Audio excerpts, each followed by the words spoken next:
who has given us his blessing so that we can together join this webinar. This event today is organized by Universitas Airlangga Hospital in conjunction with Temasek Foundation, Sing Health Singapore. My name is Dr. Thea as the matter ceremony for today, and I'm very delighted to have all participants to this webinar. Ladies and gentlemen, before we start the webinar, let me explain briefly the rundown event today. First, opening remarks from Deputy Director of Medical Services, Universitas Airlangga Hospital. Opening remarks from Sing Health Singapore. Souvenir exchange. And the main session for this webinar, there were 4 topics. And the last is closing. Now we proceed to the first agenda. The first is opening remarks from Deputy Director of Medical Services, Universitas Airlangga. To Dr. Hamzah, we invite forward to give the opening remarks.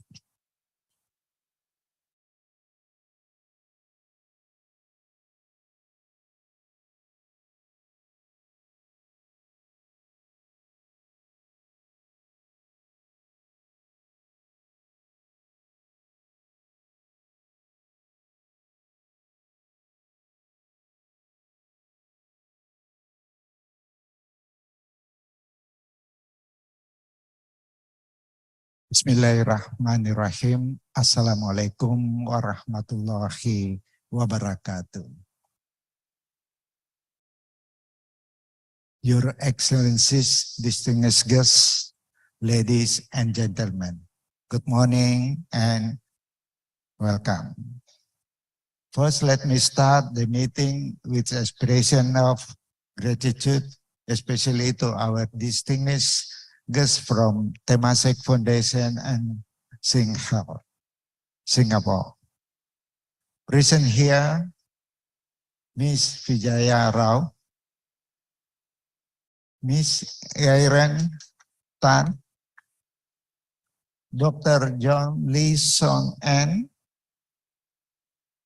Dr. Hu Hui Kian,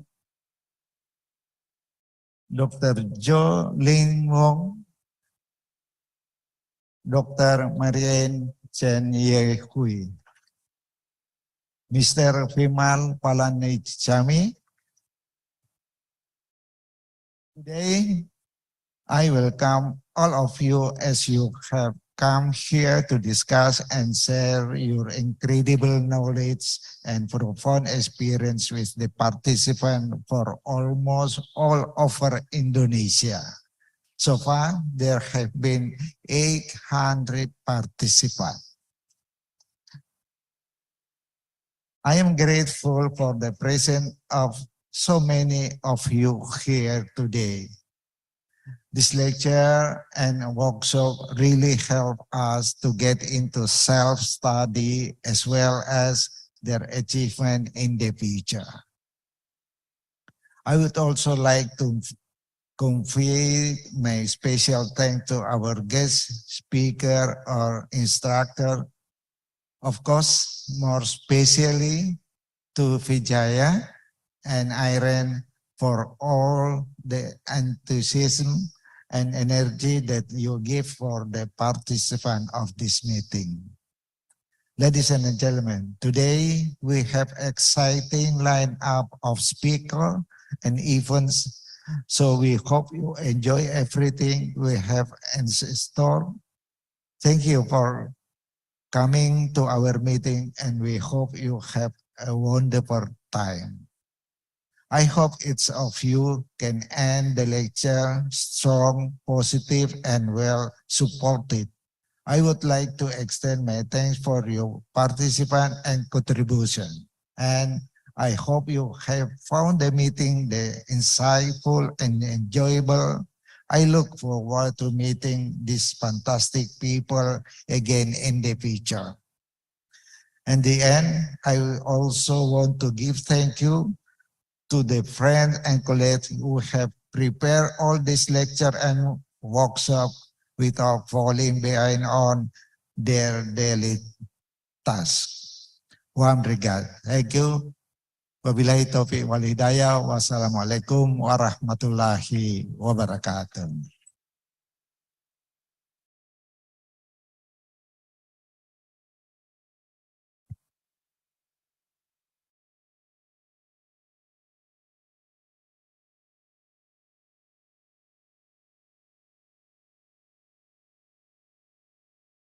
Thank you, Dr. Hamza.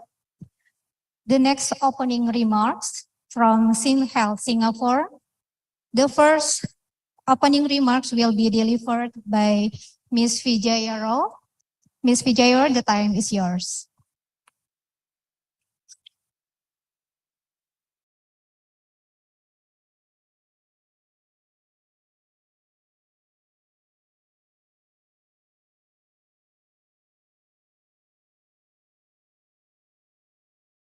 Assalamualaikum. Good morning to all of you.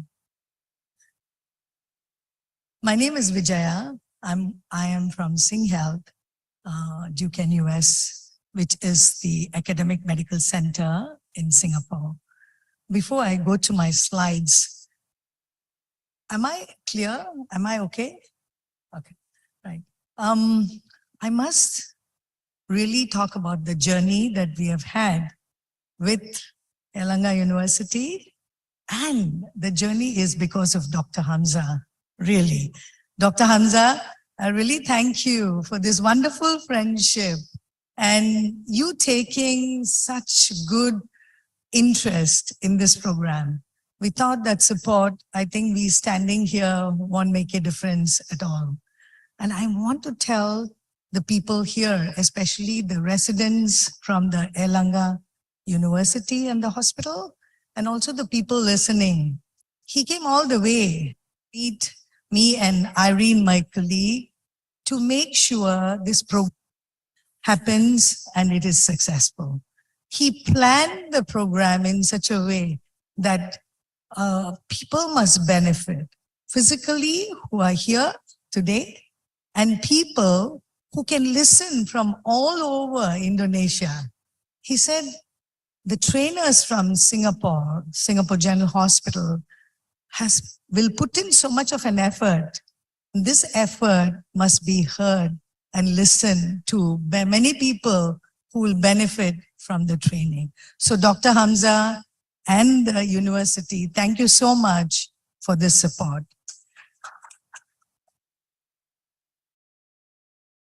I must also thank Ms. Suanti, who was there with Dr. Hamza, and also the entire team who put this together.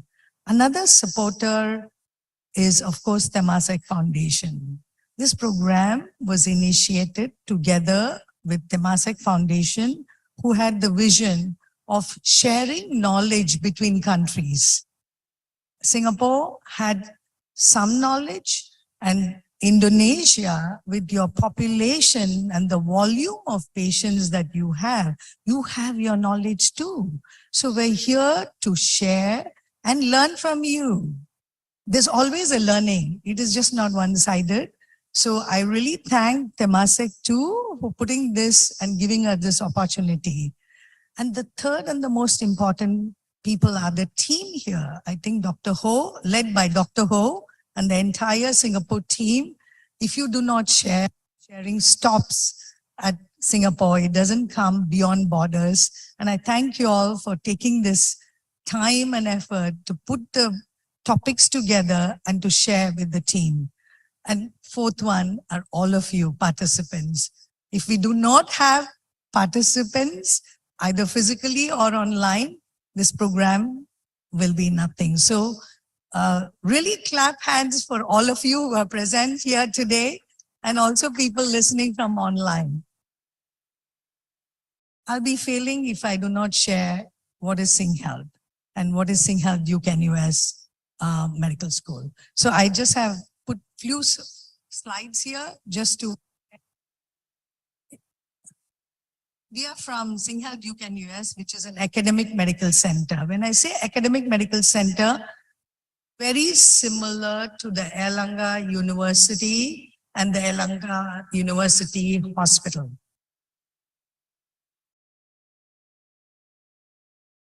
We are under Ministry of Health, especially Sing Health Group, which is the largest healthcare provider in Singapore. It has a 55% of the market share. As you can see here, we have Sing Health, we have NUHS, and we have the Tan Tock Seng National Healthcare Group. But you look at the major provider here is the Singapore General Hospital, KK Women's and Children's Hospital, Changi General Hospital, Sengkang General Hospital, Cancer Center. The first four, okay, I think next one. You can see here, our institutions are divided into tertiary, specialty center. Those are the quaternary care centers. We have the community hospitals. We have the polyclinics, which provide the primary care services in Singapore.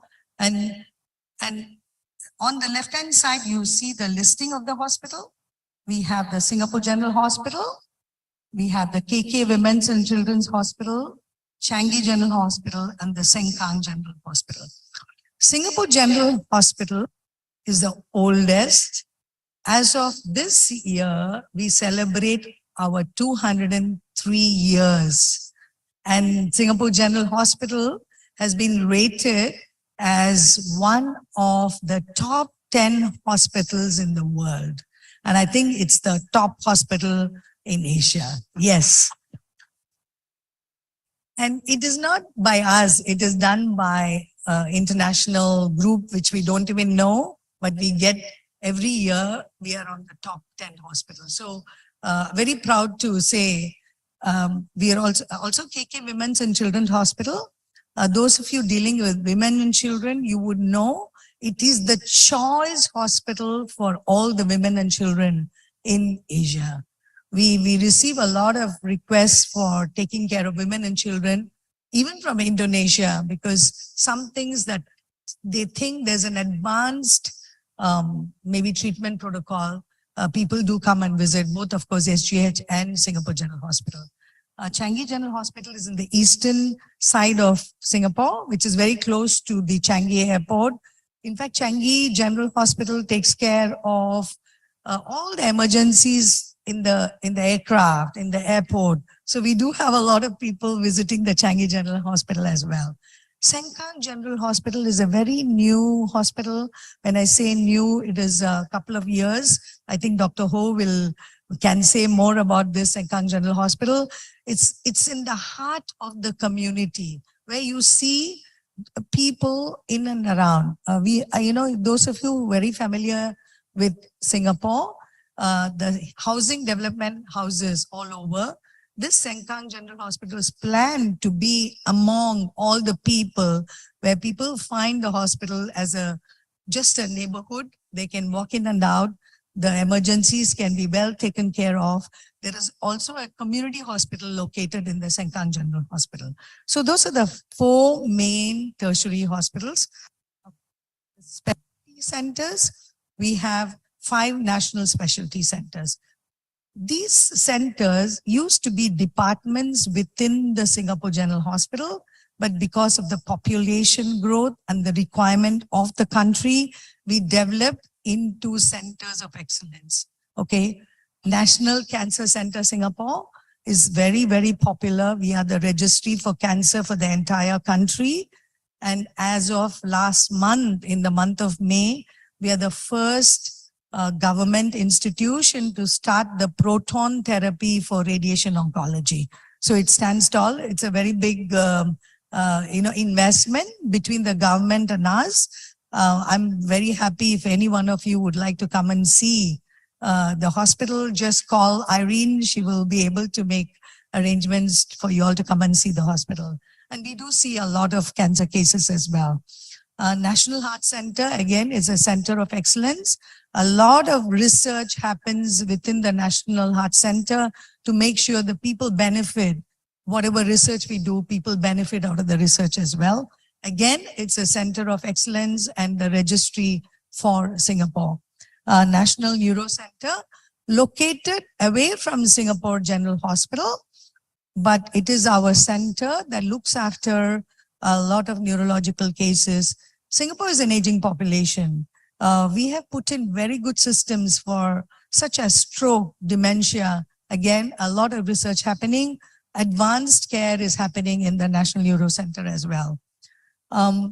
Dental center, you'll be surprised we have more than 90 clinics within the dental center. That means the doctors having, it's the largest, very, very, very busy unit as well.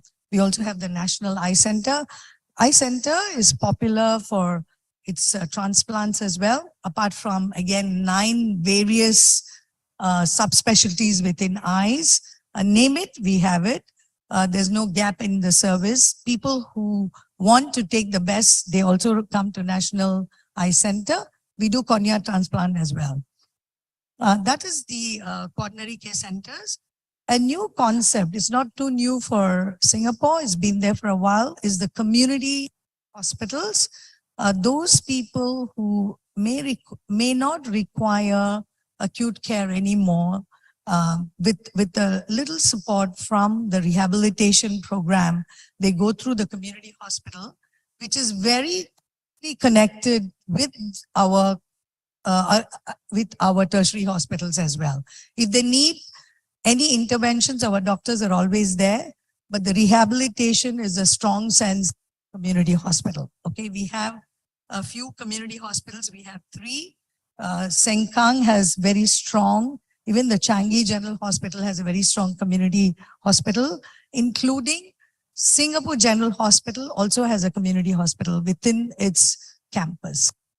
Okay. And we are large, as we said, we have a total number of 33,000 staff in SingHealth, which is the largest employer. And we also have 3,700 doctors. All 60% and above our doctors are all trained overseas. That means they receive advanced training, specialist training outside of Singapore. And I'm talking about in a very large hospital like Erlangga University, which has a large population patient base. But for us in Singapore, outpatient visits for SingHealth itself, we have more than 3 million per year. Inpatient admissions is 150,000. Dr. Ho will tell you that every day there's more than 100% bed occupancy rate at Singapore Hospital. These are the clinical specialists we have. We have more than 40 over clinical specializations. We have more than 28 subspecializations in SingHealth. I'm not going to name, this is the medical, surgical, ambulatory and clinical services. The one colors are all the coronary cares I just referred to, which is the cancer center, the heart center, the neuro center, and the dental and dental center as well. In the Singapore campus, the inpatient care is done at Singapore General Hospital. We have all the centers of excellence within Singapore General Hospital, which is called the Outram campus, but all the others are all outpatient services. The eye center, the heart center, the cancer center, and the dental center, they're all outpatient services. Patients come during the day, they seek treatment, and they are discharged during the day. If they need inpatient care, all of them are admitted to Singapore General Hospital. Okay, we have more than 1,700 to 1,800 beds. One ward specifically is meant for the heart center. The cancer center manages within our surgical, if there's surgery, it comes under the Singapore General Hospital surgical unit. So they're all coordinated, they're all under Singapore General Hospital.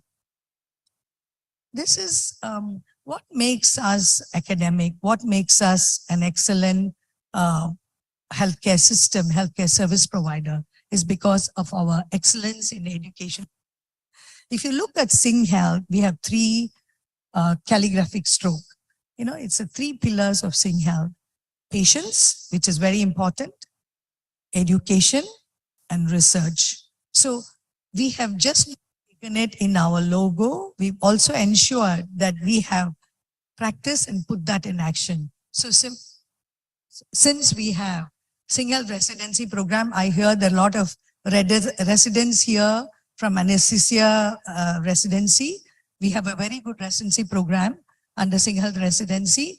Under SingHealth Academy, we also train healthcare professionals for their development. Like there is every day 30 to 40% of SingHealth staff going through different kind of training. It could be based on specialty, or it could be based on some administrative skills they require to advance themselves to take the next step in their leadership positions. The third one is the postgraduate medical training and education. This is for clinicians who would like to come to us for some kind of a training from the region. We have PGMI. I'm sure the doctors will be very familiar with the PGMI as well. We have a good unit. And we also have APN. This nurses will be very happy to hear. Advanced practice nursing. We have advanced ICU nurse training programs. It's certifiable. People come to us for similar trainings in advanced nursing. Okay, that's just one example for ICU. We have many more. Even neurology, we have nurse training programs, various other nursing programs. And we have also postgraduate allied health training education for health professional in Singapore. This is for allied health. Allied health is a combination of physiotherapy, speech therapists, occupational therapists, and even medical technologists. All of them are social workers, psychologists are all grouped under the allied health professionals, and we have advanced training for the allied health professionals as well. The last but not the least is the Institute of Medical Simulation Service. Some of you who visited, we have a very good simulation program. Again, certifiable. People who come through this receive program within the Singapore General Hospital campus. That's my last slide. Again, I wish you all the best for learning today and this few days. Sharing is important. If you do not ask more questions to our trainers, maybe it'll be a gap. So please learn and contribute your own thoughts and thinking so that we can better our programs for the future. Delighted to be here and wishing each one of you all the very best. Thank you once again.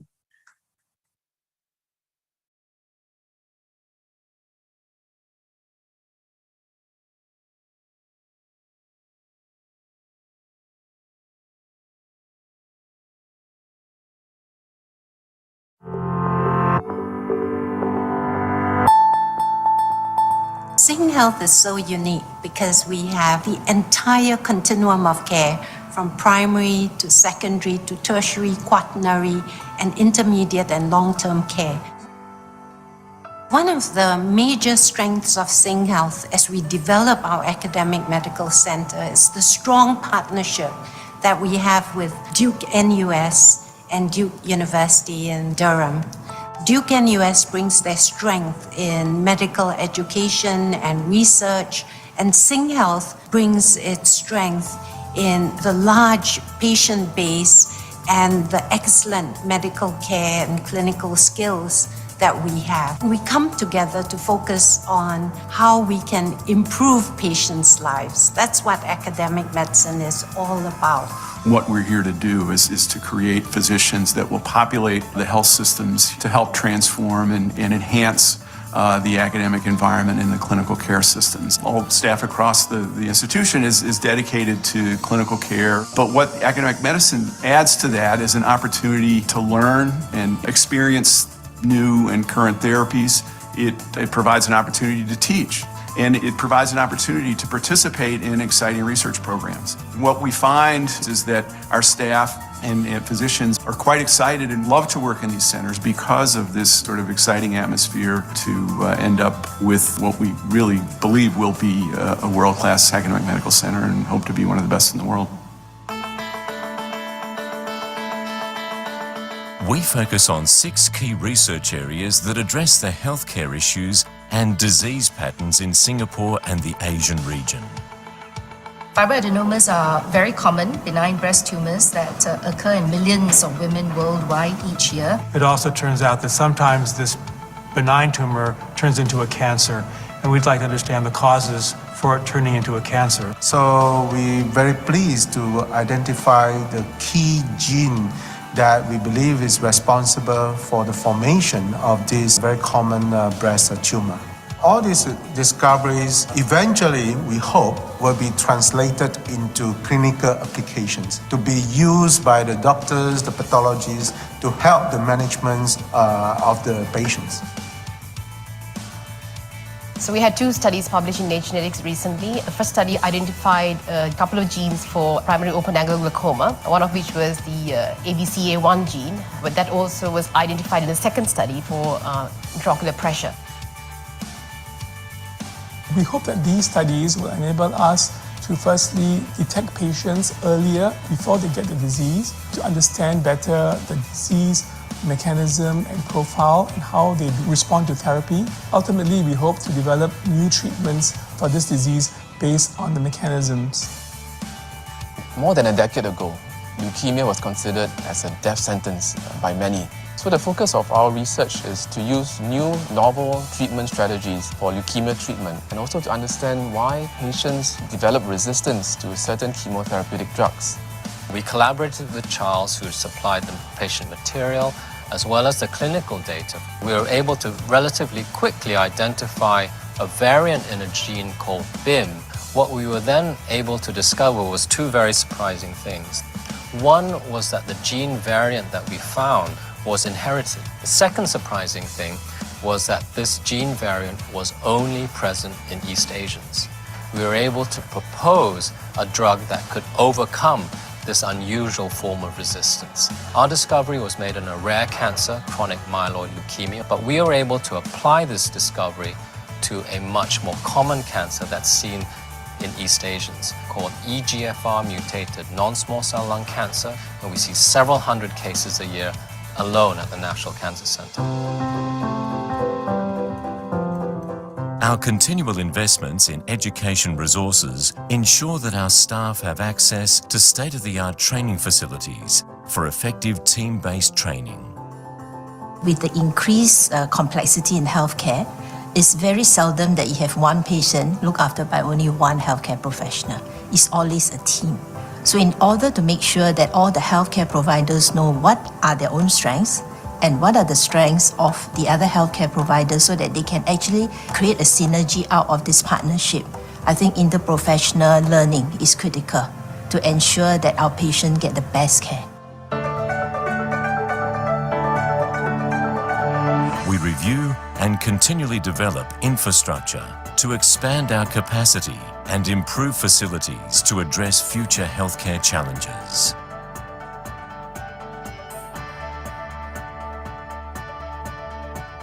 It's our vision to be able to improve patients' lives. So it's not just about being good in the current context, but really pushing boundaries to set new standards of care in the future.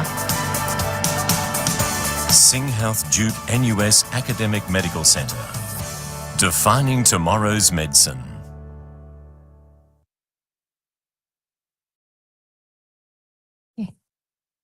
Thank you for Ms. Vijaya for the nice presentation of SingHealth. And the next opening remarks, we invite Dr. Ho to come forward to give the opening remarks. Time is yours.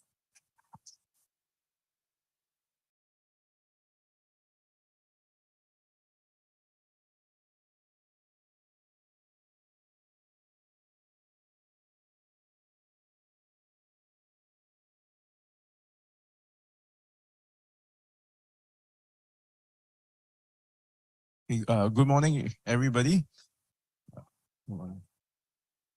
Really grateful to be given this opportunity to speak to you today and to be part of the team for the training. I want to thank Dr. Hamza for this opportunity, as well as the hospital.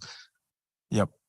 So I'm going to give a brief overview of basically what SGH is like, including what the ICUs in SGH. And then I'll go on to talk a little bit more about the program. Okay, so SGH is, as Ms. Vijaya was saying, is the oldest hospital in Singapore. It's also the largest acute tertiary hospital. We have 1,785 beds, which is the largest in Singapore, probably smaller than some centers in Indonesia. We have about more than 80,000 patients coming through the hospital in the inpatient setting, and also 128,000 ED attendances a year. I'm sure my emergency department friends will tell me this year is going to be a lot more. We are also the leading hospital, teaching hospital for undergraduate and postgraduate training. So we are affiliated to 3 medical schools. We are the principal site for the Duke NUS University Medical School. We also have the Yong Loo-Lin National University of Singapore, as well as the Lee Kong Chian Medical School from National Technological University. Right, and as we've already heard from the video, we are an academic medical center as part of SingHealth. There are 4 national centers that are co-located on the SGH campus: National Eye, National Heart, National Cancer, and National Dental Centers. So this allows us to enhance the level of care that we provide to our patients. Move on now to the ICU, what the ICU setup in SGH is like. So because we are a tertiary referral center, the ICUs are set up in a more specialized way. We have medical ICU, surgical ICU, neuroscience ICU, where we have neurosurgical and neuromedical type patients, burns ICU, and coronary care and cardiothoracic ICUs being next to the National Heart Center. Right now, you'll see 3 ICUs there with asterisk: surgical, neurosurgical, and burns. These are the ICUs where the doctors in my department, the surgical intensive care, work in. Our doctors also work in a mixed ICU in Sengkang General Hospital. Yes, which is a different hospital from SGH. All right, so the services that this hospital provides, and consequently the ICU supports ECMO, heart failure, including LVADs, transplants, and we are the national one of 2 national centers for heart, lung, and liver transplants. Kidney is not up there because every hospital actually does kidney transplant. And then there are others that are emerging: pancreatic transplants and small bowel. We are the national referral center for burns. All major burns come to SGH, and so we have our burns ICU. And also advanced neurosurgical or neurology patients, advanced hematology or oncology patients also sent to SGH, again being next to the National Cancer Center.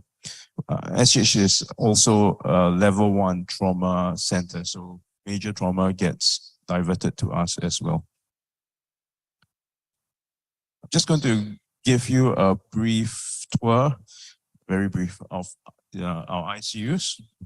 So this is what our surgical intensive care is like. Sorry for the mess. Yeah. This is what a room looks like. We can't really show patients, so yeah, it's a bit small, but yeah.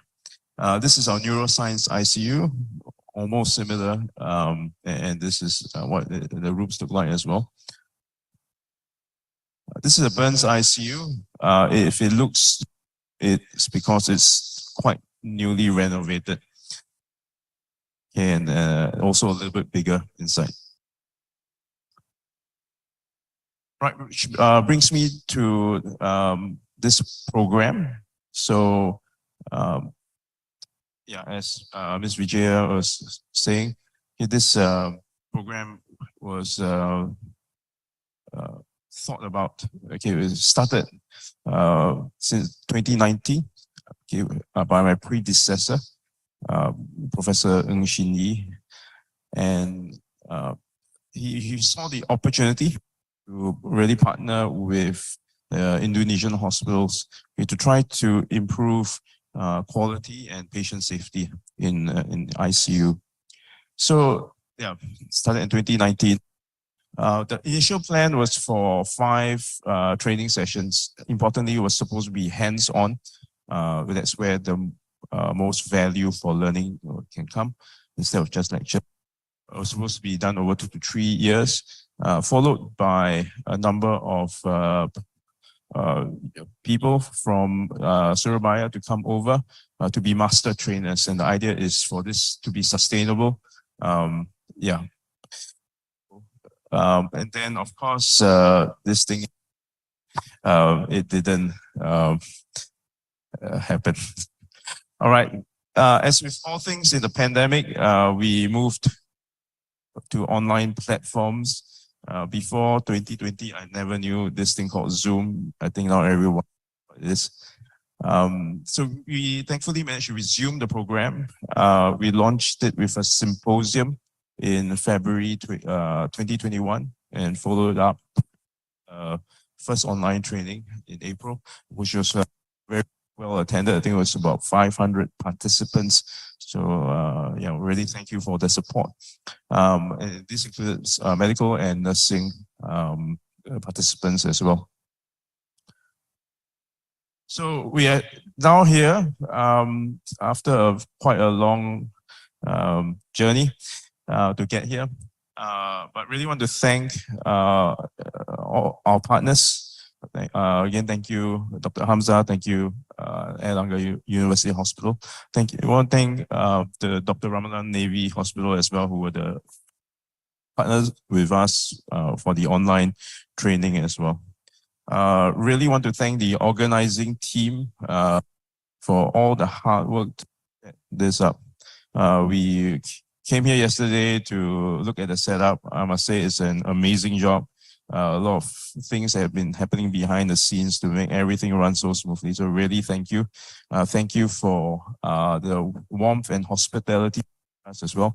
We got picked up at the airport and it was a really good lunch as well. So really thank you. And finally, I want to thank everyone here, seated here and also online. Thank you for making this a success. Thank you for really wanting to improve the care for your patients, right? Just brief, last 2 slides. Why are we here?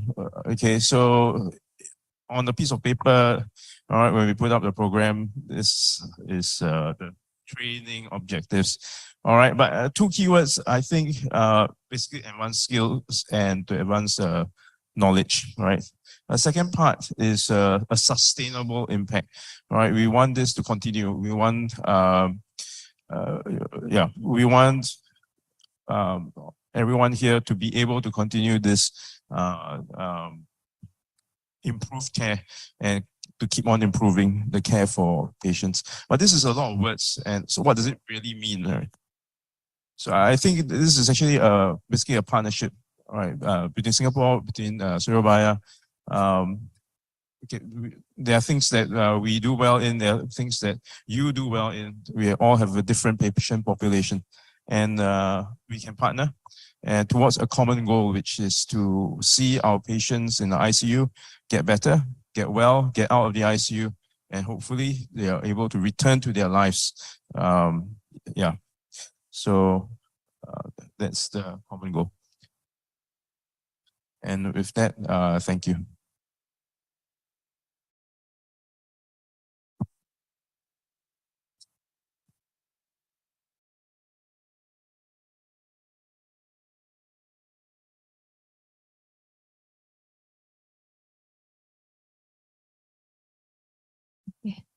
Thank you to Dr. Hall for the nice presentation.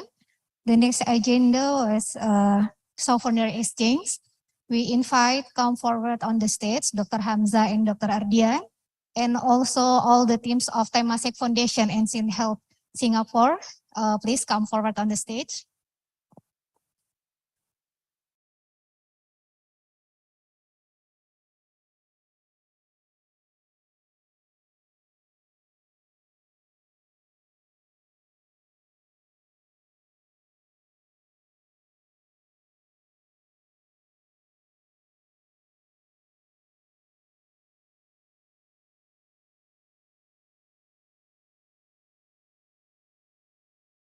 Okay.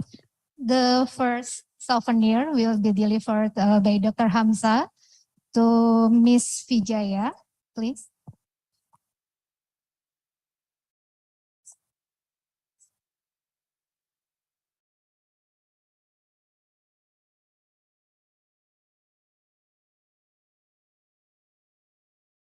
Dr. Ardian, please. Okay, okay. And the next souvenir from SynHealth Singapore to Universitas Erlangga Hospital.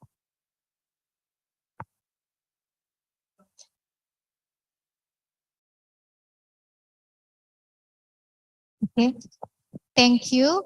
Please stay in front on the stage, and we invite all participants and SynHealth Hospital to come forward also to take group photo. Please come forward, all participants.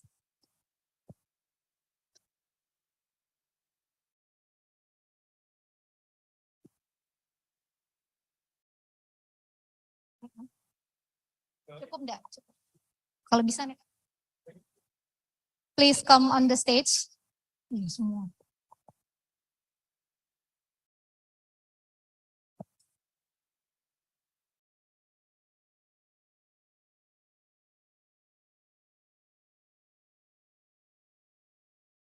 Yeah. Please the committee to arrange the position, please, before I take the picture.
Pokoknya 15 menit ya? Ya, 15 menit. Apa-apa.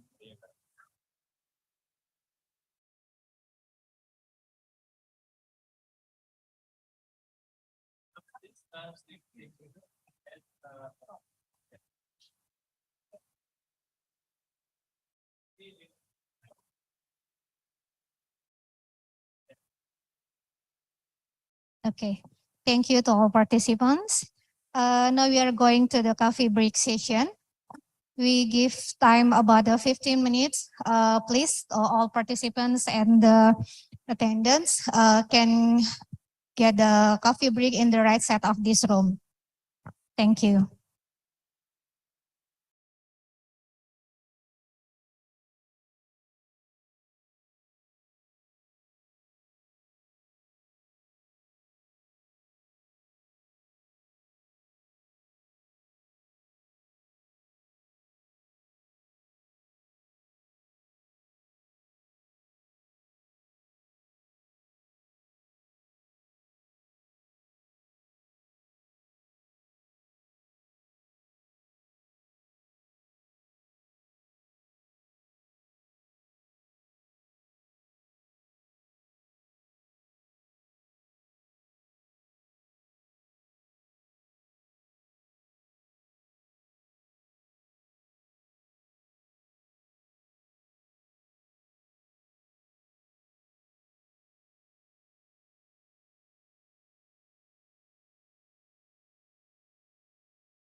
Bapak Ibu, untuk peserta workshop, coffee break-nya ada di sebelah kanan.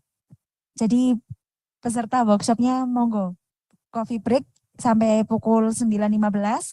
Untuk peserta coffee break-nya ada di sebelah kanan. Terima kasih.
Going to the main session. For the webinars today, there were 4 topics. 3 topics we will deliver before lunch, and the last topic we will deliver after lunch. And for this session will be moderated by Dr. Ayuning Tias. So Dr. Ayuning Tias, time is yours.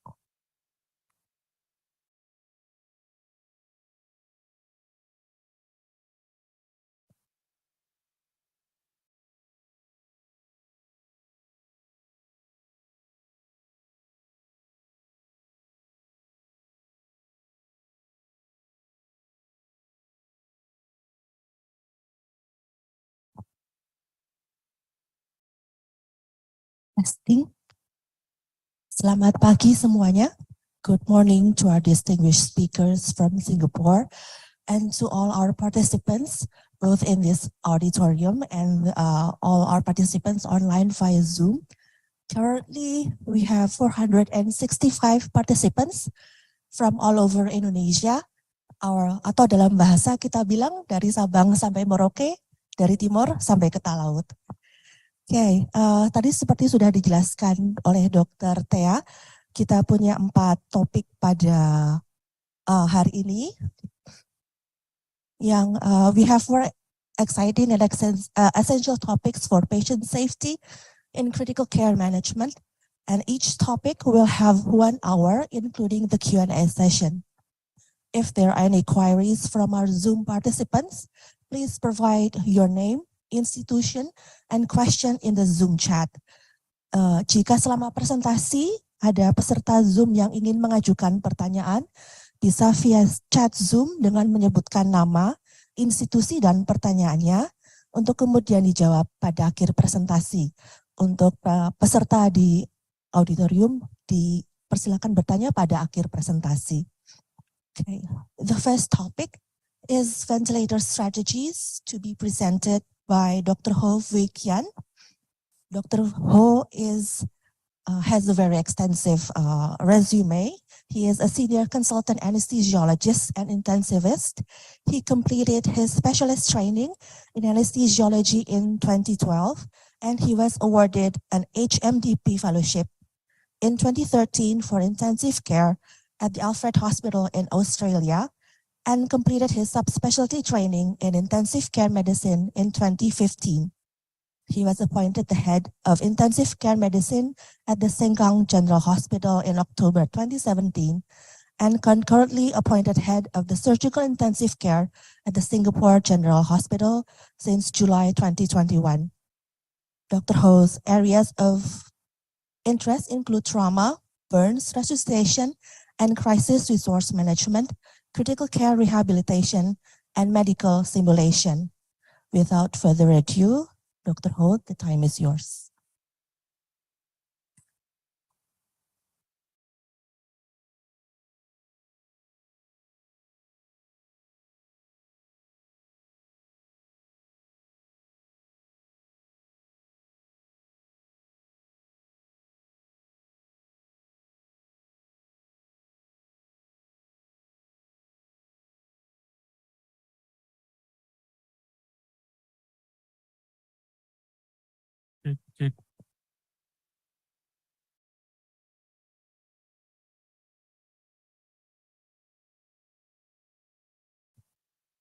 Hello?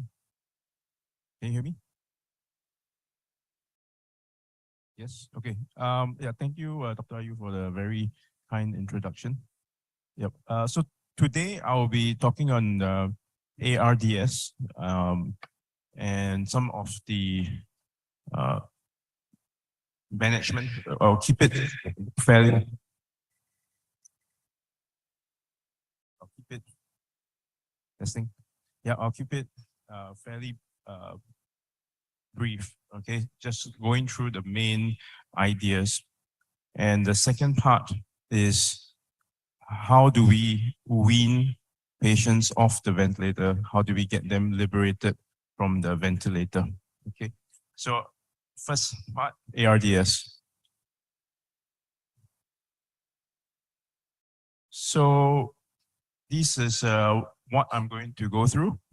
talk a brief introduction to ARDS, its definitions.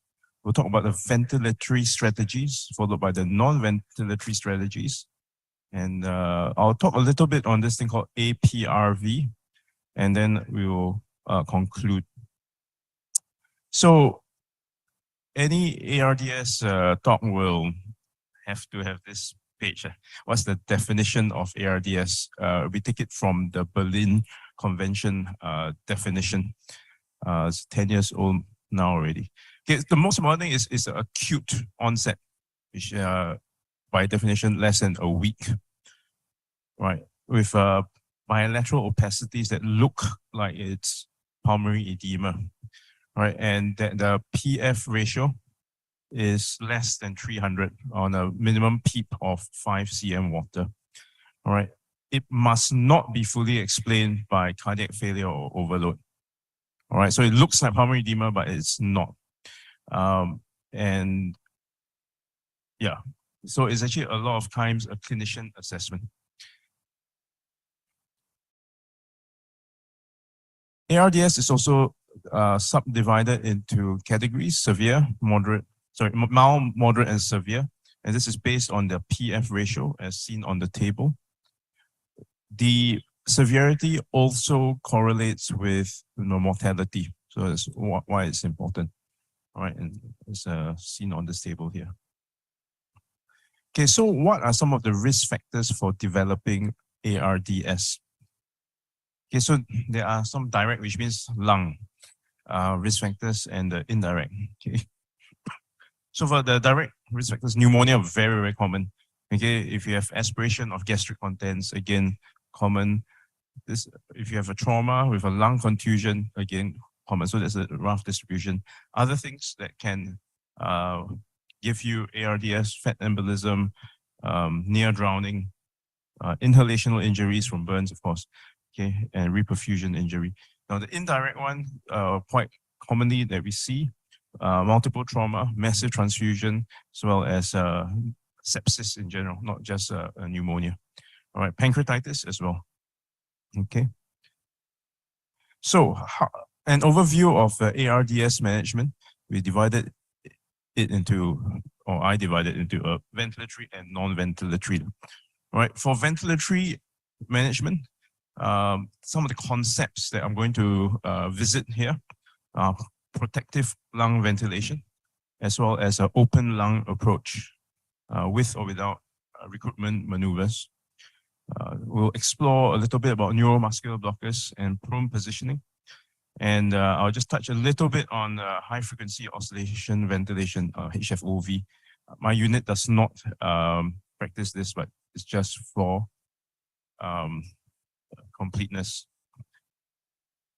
For the non-ventilatory strategies, we'll explore the use of steroids, a conservative fluid strategy, and just again for completeness, we can have use of inhaled nitric oxide or prostacyclins or ECMO as a rescue strategy. Again, I put it in brackets so that because I'm not going to go into these. And I'll touch a little bit on early mobilization and early rehab. And of course, just treat the underlying cause. All right, so just looking at this table, looking at the concepts of protective lung ventilation, as well as the open lung approach, and looking at what it means and how do we get here? Why do we even have these ideas? And looking at briefly at some of the landmark trials that gave us these concepts. So first one, we talk about protective lung ventilation. Okay, this is a common concept that, if you have ARDS, you should not ventilate at tidal volumes of more than 6 mils per kilogram. All right. Now, to be a bit more specific, 6 mils per kilogram of predicted body weight, all right, or ideal body weight that's similar. Okay, and you should not have a plateau pressure of more than 30 centimeters of water. All right, to target, sorry, there's a bit of a typo there, target saturations, not FiO2, saturations of 88 to 92%, all right, with, or which correlates to roughly a PaO2 of 60 mmHg. All right, and there's a concept of permissive hypercapnia. As long as, that means you can have a high CO2 as long as your pH is more than 7.25. I'll touch a little bit more on that later. Right, how do we end up with these concepts? Basically, two landmark trials, the Amato trial, as well as the ARDS NETS trial, both more than 20 years old already. Okay, some comments on these trials. The original trials looked at 6 mils per kg versus 12 mils per kg. That's a bit strange because even in last century, we did not ventilate our patients at 12 mils per kg. So we do not know whether it is safe or whether it's equivalent if we ventilated at 8 mils or 10 mils.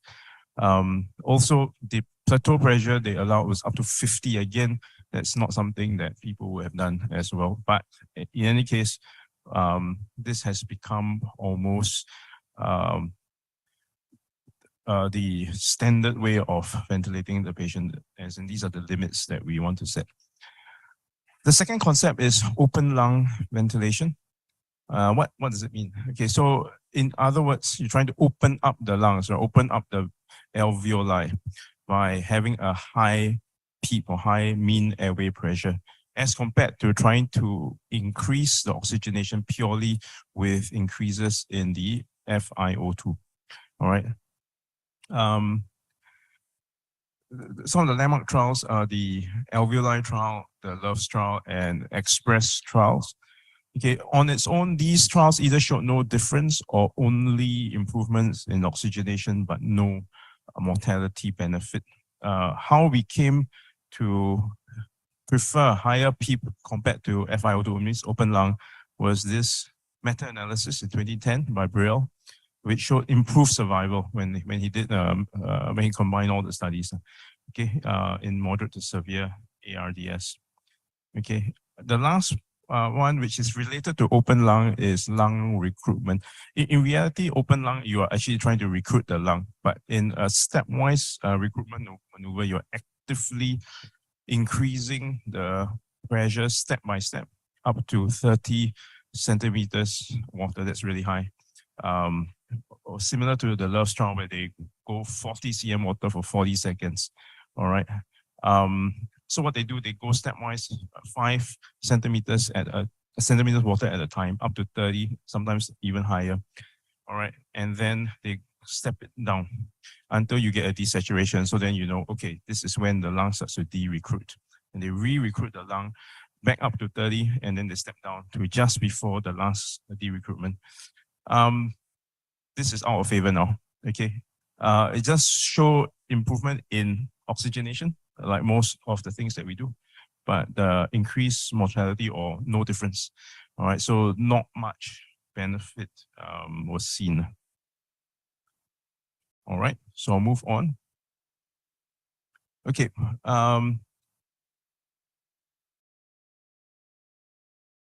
two modalities, these are non-ventilatory, inverted commas, but we tend to use them more as a rescue therapy. All right, so first is the use of neuromuscular blockade. All right, the question that we have is, do we want to give it very early?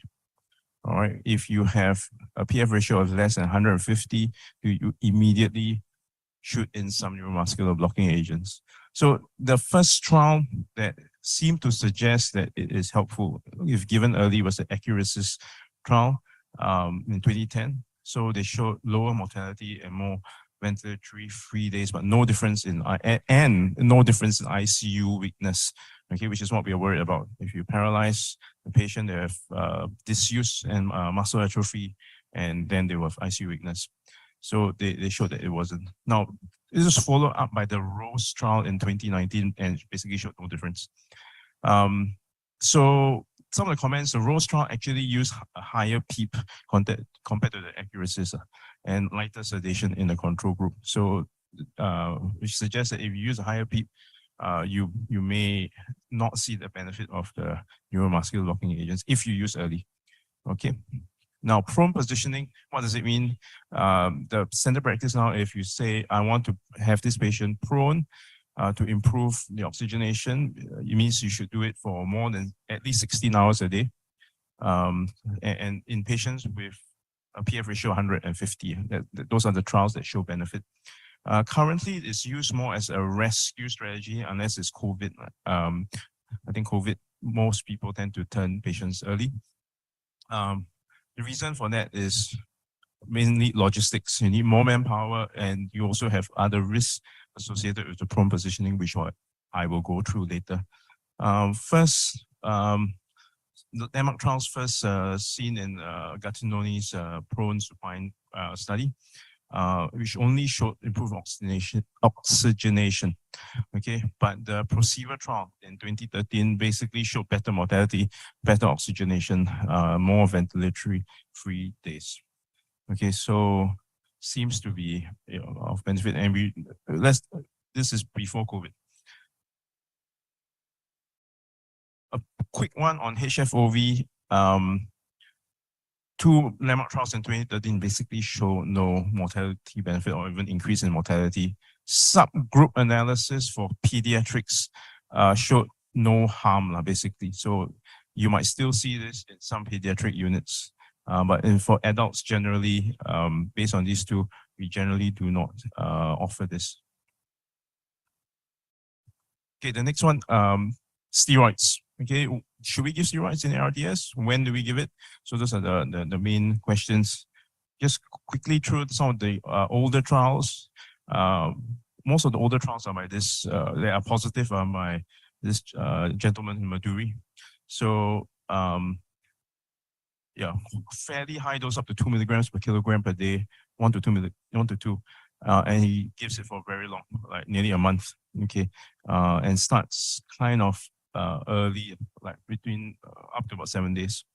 All right, and for him, basically he shows, most of his studies show improved survival, but methodology is a bit poor. There is one study by Steinberg. The takeaway for that, he basically recruited patients with ARDS starting from 7 days to 28 days. The takeaway from that is there is increased mortality if it starts more than 14 days. ARDS, and it seems to make sense because there's risk associated with giving a lot of steroids, and so timing is crucial. If you believe that you're trying to dampen down inflammation, then you need to give it early-ish when there is still inflammation. Once there's no more inflammation, then there is nothing to be treated. You're not treating any inflammation anymore, so kind of makes biological sense. Then, of course, this is pre-COVID. This is a landmark trial which I think swung a lot of people towards being less hesitant in giving steroids. And once COVID comes, if it's COVID, then you just give steroids. But this is the landmark trial from Lancet, multi-center trial in Spain, about 250 to 300 patients. Okay, very good methodology. Okay, and basically they got patients with a PF ratio of less than 200 after 24 hours. The regime that they used was dexamethasone intravenous 20 milligrams a day for 5 days, followed by 10 milligrams for 5 days, and the results were quite amazing in terms of the difference. So ventilator-free days from 12 days in the first 28 days, right, compared to 7.5. Reduce all-cause mortality, and also at every point in the hospital stay, whether it's ICU or hospital or discharge. Okay, and in terms of adverse events and complications of hyperglycemia, new infections, or barotrauma, there's no difference. Right, so quite impressive. The only thing I would say is that the ICU mortality seems a little bit high for the control group, but yes. Okay, so we talked a lot about all these landmark trials and maybe why we should do all this. And then we were wondering, so why don't we just do all this, right? Because there are a lot of unintended consequences or side effects that can happen. All right, so for example, if you want if you're going to use high tidal volumes, high pressures, high driving pressures, you're going to get volume trauma, barotrauma, atelectatic trauma. So this is the reason why we have the lung protective strategy, right? Okay. Why don't we just give every patient 100% FiO2 hyperoxia? Well, you can get O2 toxicity. Why can't we just leave everyone with permissive hypercapnia, just even more permissive? You don't want acidosis. So those are what I'm trying to say is that if you want to approach a strategy, be mindful about what the side effects are, and you make sure it doesn't fall to the wrong side of that side effect. Okay, why not we just go as high a PEEP as we can, right? Open lung, recruit the lung as much as we can. Well, you can very high PEEPs, higher intrathoracic pressures. You can get hemodynamic instability. Obviously, you can have barotrauma. It's not uncommon to see patients with very high PEEP or with pneumothorax, pneumomediastinum, subcutaneous emphysema. Okay, so at this point, I want to stop and just say there seems to be a conflict between a lung protective strategy, let's keep the pressures down, and then also saying, hey, I want to open the lungs. Let's try to open the lungs up as much as possible. The reality is that it is a balance. Right, it's always balancing between these two. We want to try to have as much pressure as possible open the lungs, yet we need to protect the lungs. All right, why not, like the Accuracy's trial, why don't we just give neuromuscular blocking agents to everybody? We are worried about ICU weakness. The longer you are on it, the greater the disuse atrophy, and then you have problems, patients coming off the ventilator because of ICU weakness. And in this day and age, we don't just want to see patients survive the ICU stay. We also want to see them go back home, back to where they were. If they were working, we want to see them go back to where they were working, and so on. So if they are weak, then it's a very long rehabilitation road, and we want to try to avoid that. Same with steroids. It's been known to be associated with ICU weakness, and also increases in delirium. So a point about just going back to the neuromuscular blocking agents, if you paralyze patients, you have to deeply sedate them so that they are not paralyzed and yet aware. All right, so if you deeply sedate them, there is an increased risk of delirium. Okay, they become disorientated and all that. So again, that will impair their rehabilitation, because you need to be oriented. You cannot be confused to be able to participate in rehab, to be able to participate in physio. All right. So, okay, so it's steroids. Neuromuscular blocking agents and steroids.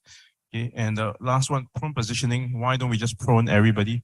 Okay, so if there are risks of pressure sores due to the positioning. There's a risk of nerve injury if you do not position them properly and you stretch the nerves. Sometimes if you don't position the patients properly, you can make things worse. But if they lie too much on their abdomen, then you're actually splinting the diaphragm and you can't ventilate properly. It requires training. There's a lot of logistics, more manpower. And of course, as you turn patients, your ETT can come out, your lines can come out. There should be some protocols in the department. Should a patient who is in prone position gets a cardiac arrest. And this becomes even more challenging if the patient is in isolation, as we saw in COVID. Okay, fluid strategy. Just quickly, the summary of this paper is that give less fluids, but not overly dry. Okay, basically, by giving a lot of fluids, there's no survival benefit. In shock, there's no yeah, there is no difference in terms of the blood pressures, in terms of the rates of renal replacement therapy. Okay, so if you go for conservative strategy, you'll find that you have a better oxygenation, better, more ventilator-free days, and a shorter ICU length of stay. All right, so at some point, if you keep trying and you're getting nowhere, you may need to refer a patient for ECMO. All right, so these are the indications on the left. Okay, importantly, it must be a reversible disease. All right, so if you're ventilated for more than 7 days, you start to get a little bit falling on the wrong side of being able to recover. Okay, it's not a hard contraindication if say your ARD is on day 9 or something. It's of course, the patient must be of severe hypoxemia or severe hypercapnia with profound acidosis.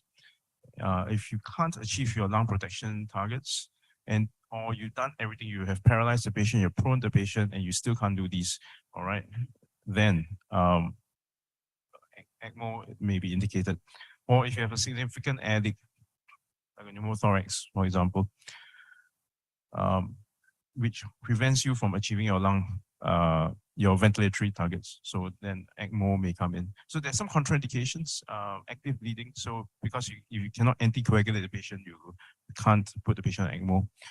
Patients are immunosuppressant. This is more of a prognostic reason, not anything else. Obviously, if you have active malignancy or if you already have a do not resusc, then it's not appropriate to put on ECMO. All right. Okay, I'll just talk a little bit about APRV.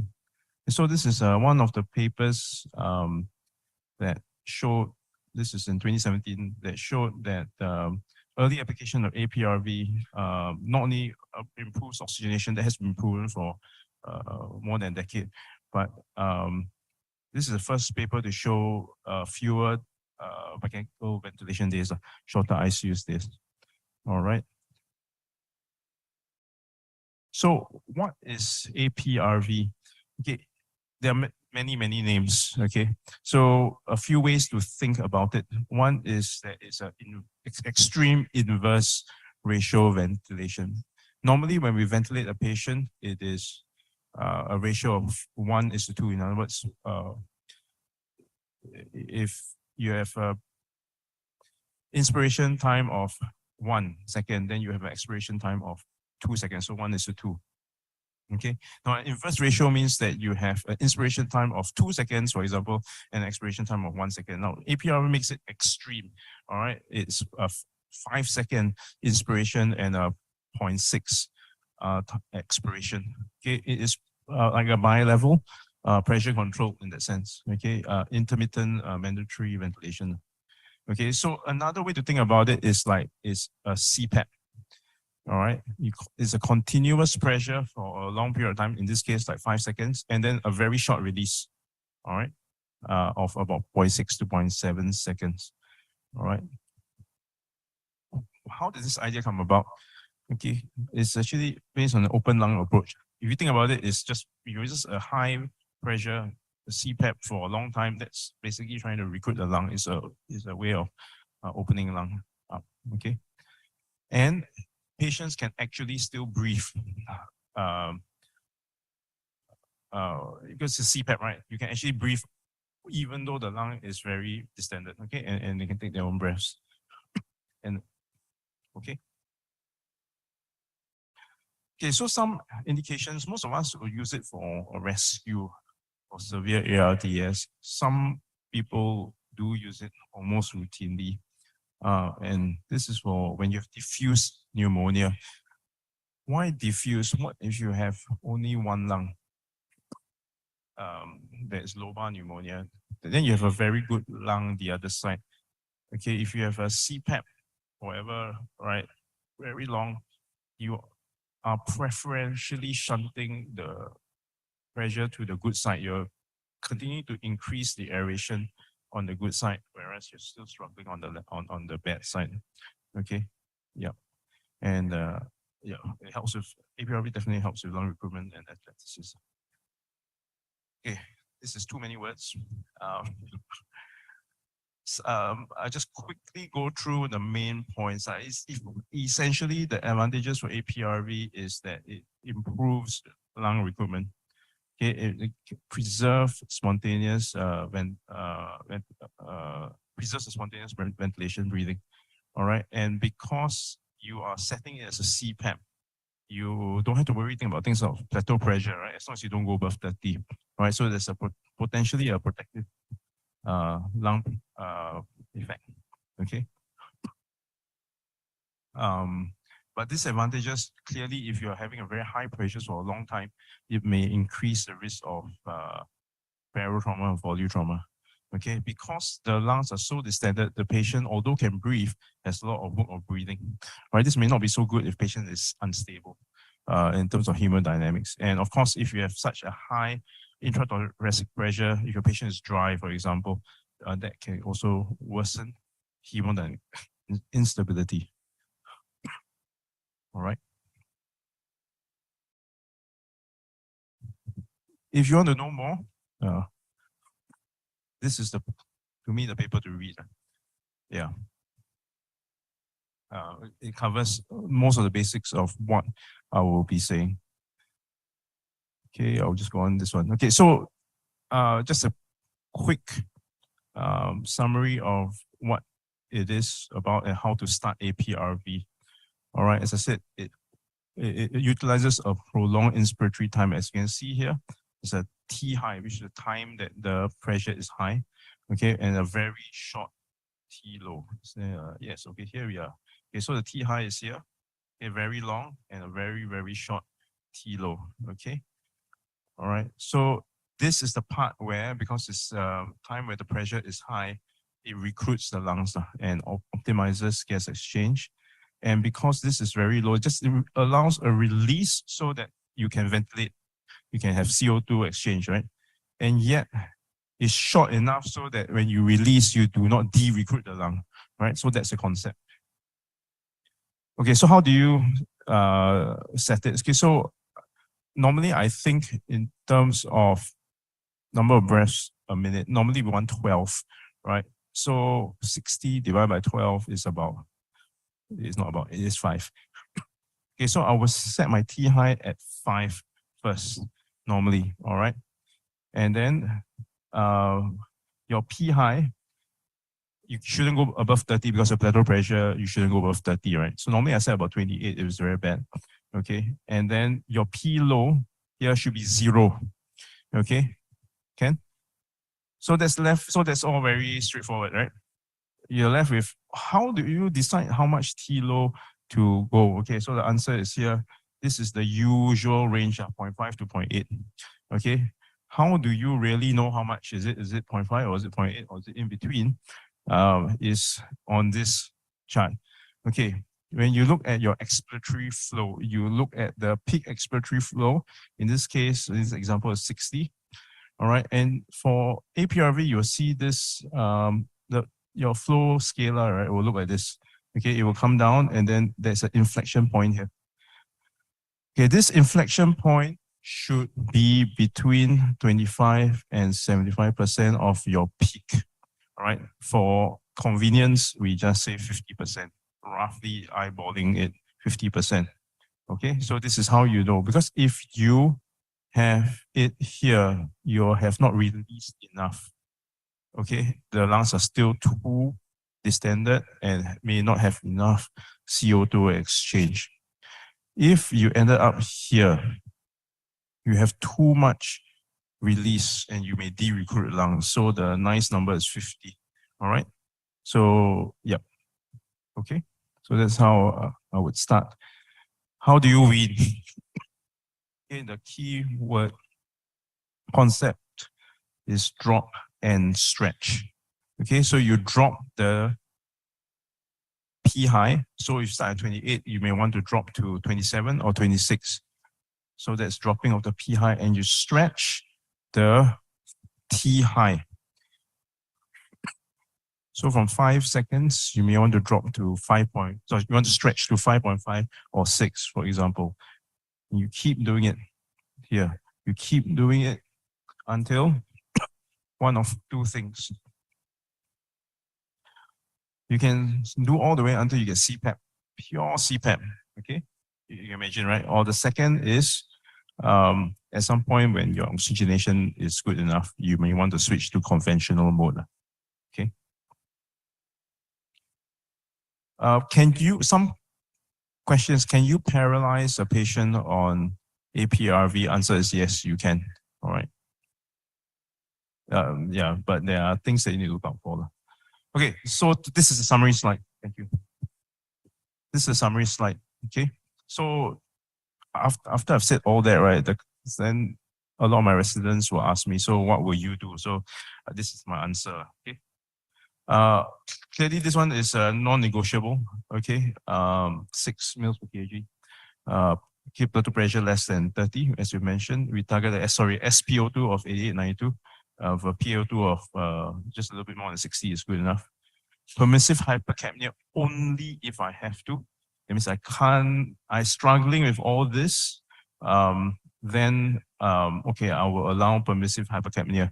pH must always be more than 7.25.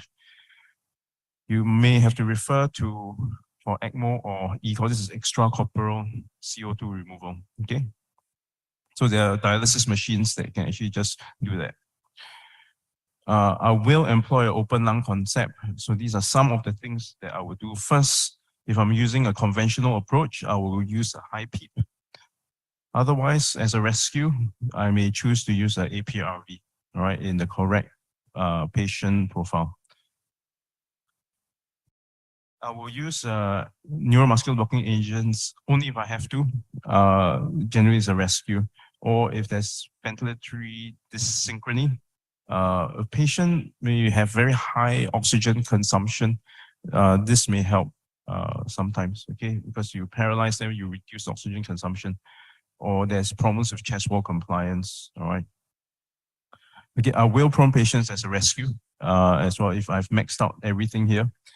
And I will consider steroids. You can choose whether you want to use the Dexarts or the methylprednisolone.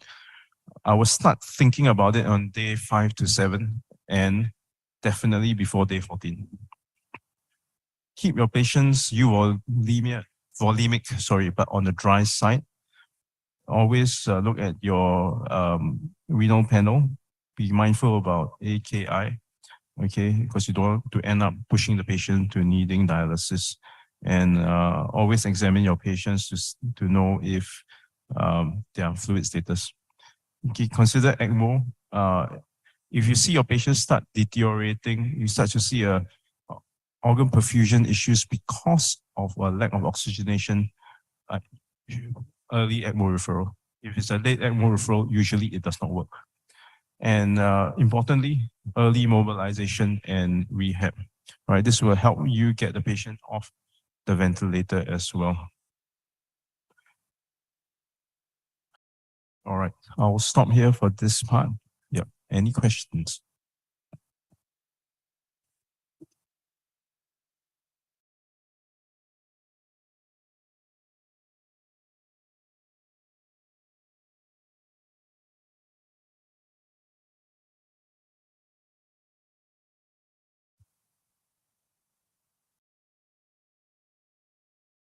Yeah, I see a question.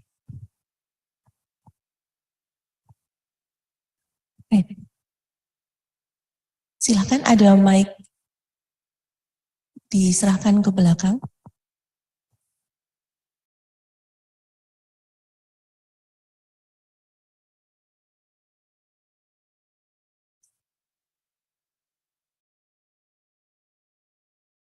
Yes.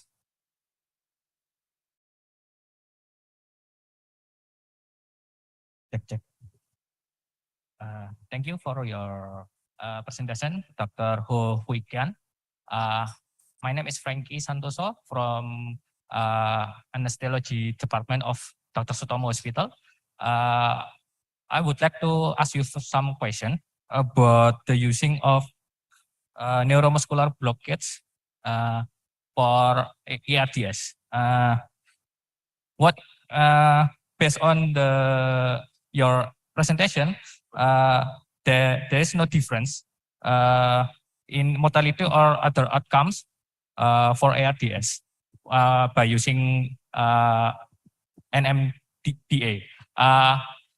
What is the best time when we give this agent for ARDS, or it is based on the severity of the ARDS or not? And maybe when it was said that there is no difference in this case, maybe what is your opinion? It is the best for us to use this drug or not? Maybe that is my question. Thank you. Dr. Frankie, izin saya merangkum pertanyaannya. Yang pertama itu penggunaan neuromuscular blockade relaksan pada ARDS. Penggunaannya paling baik kapan? Yang pertama ya. Yang kedua? For the second question, it is that at your presentation, it was said that there's no difference between in mortality or other outcomes when we use neuromuscular block agent. Maybe if this drug don't give any benefit for the ARDS, why not we don't just give it or not? Thank you. This question from Dr. Frankie is, when is the best time, or are there any specific patients that will benefit more in the usage of relaxants and ARDS? Okay. Okay, that's a very good question. If there is no benefit, why are we doing it, right? That's a basic question. No, so the question is, no, so the studies that were done is not saying that you should not do it. It's very specific. It is done in patients who met a certain criteria, and they give neuromuscular blocking agents early. All right, so the question is, should we give early to every patient who has a PF ratio of less than 150? Answer, based on the ROSE trial, is no, we don't. Now, we know that for some patients, it is the only way to improve the oxygenation. All right, so who are these people? When we have tried everything, all right, when you are already ventilating at 6 mils per kg, but you are struggling, your plateau pressure is 32, 33, right? And you start to think, oh no, I have to cut my tidal volumes down to 5 mils per kilo. And then when you do that, your CO2 starts to come up. All right. And because when you do that, also your oxygenation starts to drop. You're just not ventilating enough, right? So you're now struggling to oxygenate patient. You're now struggling to ventilate the patient. What do? That is when I will start to think maybe I should paralyze the patient. There's another group where I struggle to reach my ventilatory goals because the patients are hard to sedate. All right, because they are having a lot of ventilator dysynchrony. All right, I'm not sure about experience with COVID, but that's what we saw in Singapore. Somehow they were very hard to sedate, very hard to, a lot of dysynchrony. And so we actually gave neuromuscular blocking agents quite early in this group, right? Because if you are not syncing with the ventilator, there's no chance, right? That you are not delivering the breaths that you have set, and you are effectively trying to take over the patient. So those are the two main groups where I would consider using neuromuscular blocking agents.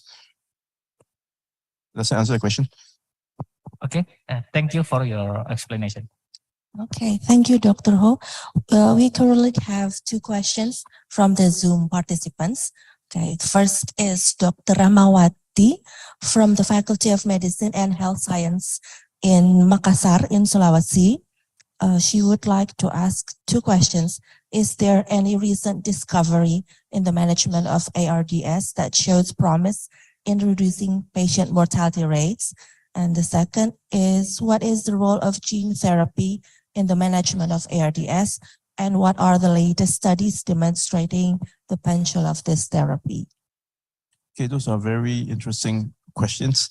I will answer them question by question. So first question is there any recent discovery in the management of ARDS that shows promise in reducing patient mortality?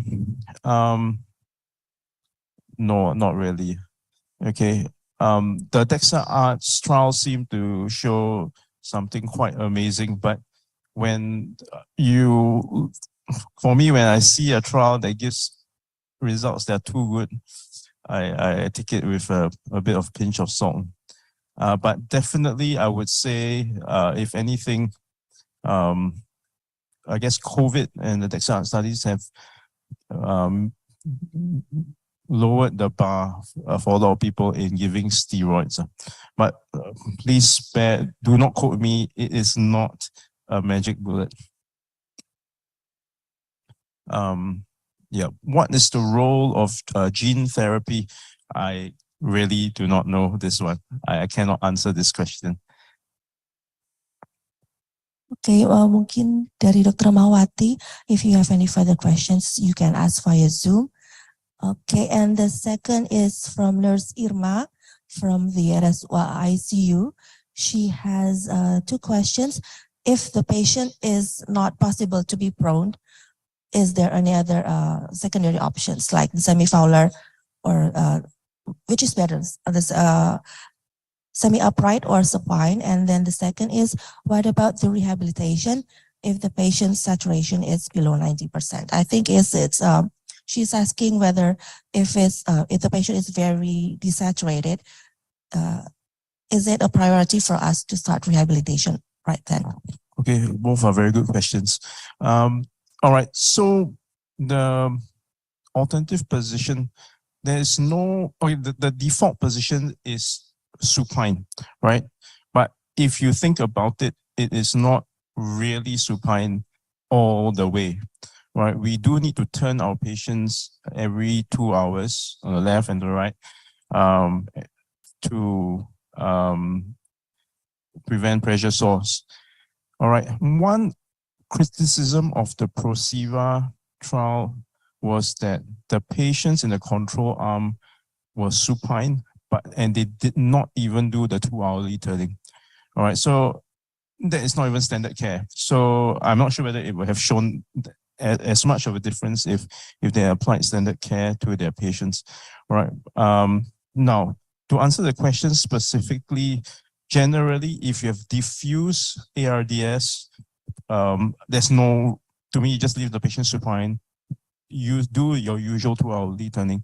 However, if you have, and this is not ARDS, if you have a lobar pneumonia, if you have one side, then you may need to actually nurse a patient more on the good lung side down, all right, to improve oxygenation while trying to open up the lung on, aerate the lung on the bad side that is up. Okay, so, but that is not ARDS per se, that's just a specific situation. Yeah, I hope I answered the question. For the second question, okay, so with regards to early mobilization and early rehabilitation, I will actually touch on it slightly later. But it is important to do rehab in the ICU in a safe way. Now, if your saturations are 90%, if your PEEP is 15, right, there is no way we are going to move you, okay? Now, early rehab and early mobilization doesn't mean that you walk, from day one as well. Okay, there are other things that we can do, including in-bed exercises, all right, which Mr. Vima will be covering in greater detail in the later part of the course. All right, short answer to the question, we look at the patient's stability. It may not just be saturation, it may be the blood pressure before we get the patient to do physiotherapy. All right. Thank you. Thank you, Dr. Ho. Jadi untuk Nurse Irma, saya bantu terjemahkan. Untuk yang pertanyaan pertama, untuk default position itu nanti tergantung kepada pasiennya. Apakah ARDS-nya itu diffuse atau tidak? Kalau memang diffuse, memang sebaiknya supine saja, tapi tetap dimiring-miringkan setiap 2 jam. Terus jika ada satu sisi yang lebih baik, itu lebih sering posisi, misalnya yang kanan lebih bagus, kanannya lebih tinggi, jadi biar lebih baik oksigenasinya. Terus untuk pertanyaan yang kedua, untuk rehabilitasi pada pasien yang critically ill, jika pasiennya tidak stabil dari segi hemodinamik atau settingan ventinya masih tinggi, memang sebaiknya lebih aman diperbaiki dulu oksigenasi dan ventilasinya. Oke, jadi sementara dari Zoom itu, apa ada pertanyaan lagi dari audiens? Monggo silakan, dokter.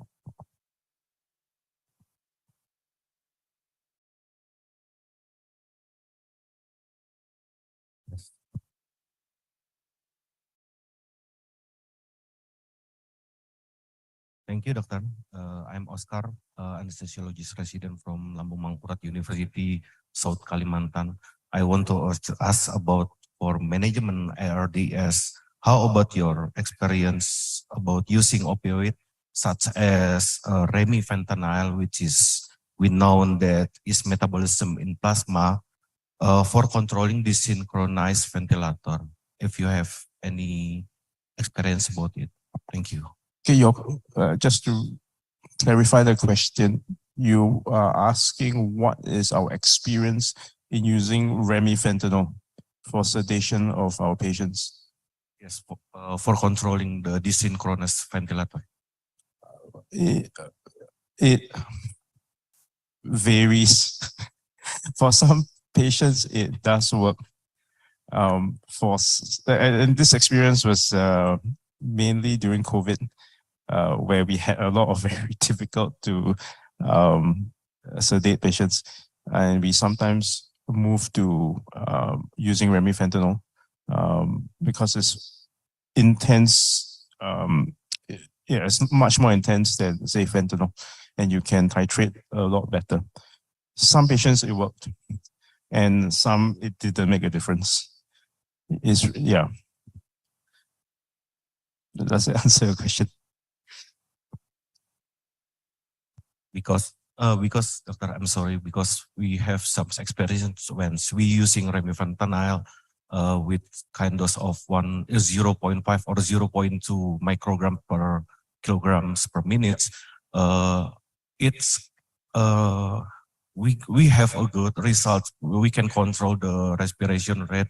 Maybe I just want to ask about your experience using the opioid base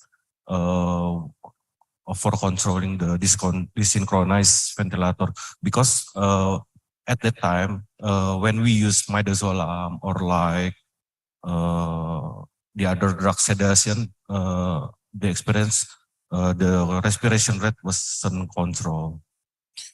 Yeah, we have similar experience. Yeah, sometimes we use propofol, very high dose, doesn't work. We switch, or sometimes add midazolam.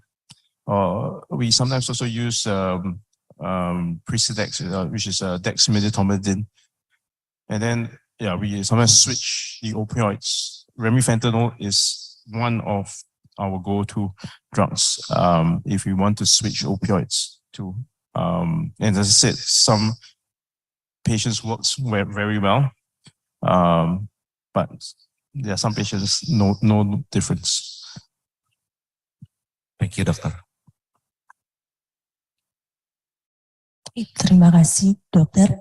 Apa ada pertanyaan lagi dari audiens yang ada di auditorium?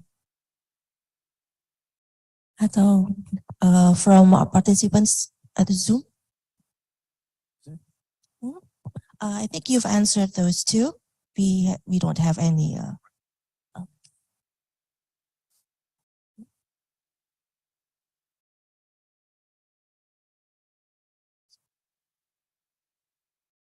You have,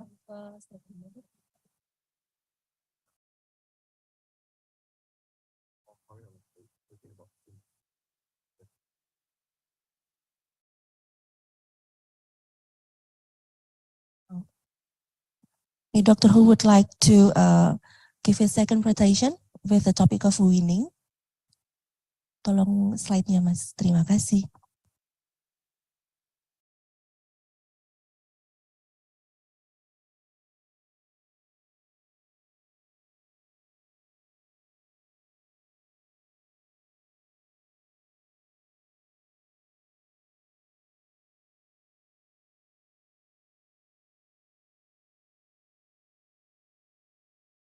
Testing.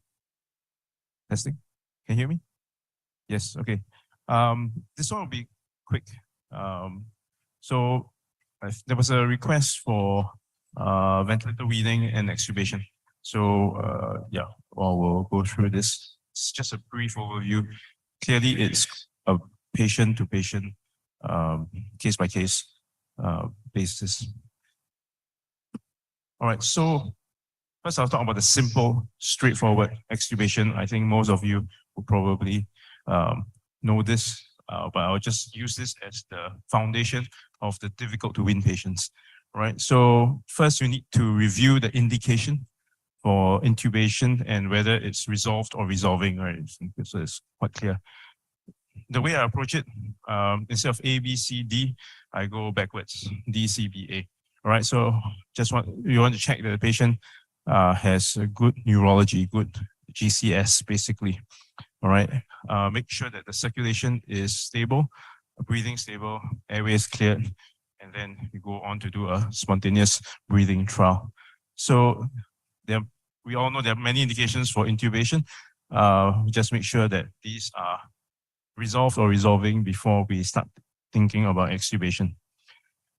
All right, so in terms of the neurology, we want to make sure the patient is easily roused, obeying commands, good eye opening, enough muscle power. How do we know if the patient has enough muscle power? Unassisted head lift, if they can do it, more than 5 seconds, in grip, good hand grip. And there's no science to this, but what I noticed is if they can clap their hands overhead, it means that they have a good core strength. All right. Please optimize all your electrolytes. For example, if you have a very low potassium, it may confound issues of muscle power and weakness and consciousness. All right. Make sure your patients are stable before you extubate. So good heart rate, stable BP or minimal or no inotropes. All right. And good hemoglobin levels. All right. And they're not actively hemorrhaging. Breathing, clearly they need to be spontaneously breathing before we think about extubating them. Enough oxygenation on low support. This is an example of low support. Yep. Enough tidal volumes, enough respiratory rate, not too fast, not too slow, and so on. Okay, and a good blood gas on this minimum setting. All right. So we move on to this idea of a rapid shallow breathing index. This is the equation. Volume is in liters. All right. So if your RSBI is more than 105, that predicts failure. Okay. So you throw in the numbers. If it's less than 105, generally you can think about extubating the patient. It's a consistent and powerful predictor. However, there is a lot of false positive prediction and caution in the following cases. If you have long ventilation, more than 8 days, if you have COPD. All right. So don't just use one number, look at the whole patient. These are some of the other indices that is in the literature. The one that I use more often if I have concerns about patient is a negative inspiratory force. Traditionally is to look at the pressure generated at the end of you occlude the ETT with a one-way valve for 25 seconds and get the patient to breathe in. This valve only allows expiratory exhalation. Right, this is the traditional way. Now with the new ventilators, you can actually do it on the ventilator. Just press a button that says NIF, get the patient to breathe in with a maximum force, and then look at the number that's generated. Okay, and then of course to make sure the airway is patent. If if there's an airway swelling, you may need to do a cough leak test. Make sure the patient has adequate cough, adequate airway reflexes before extubation. Make sure that they can clear their own sputum. Sputum is not too viscous, not copious, right?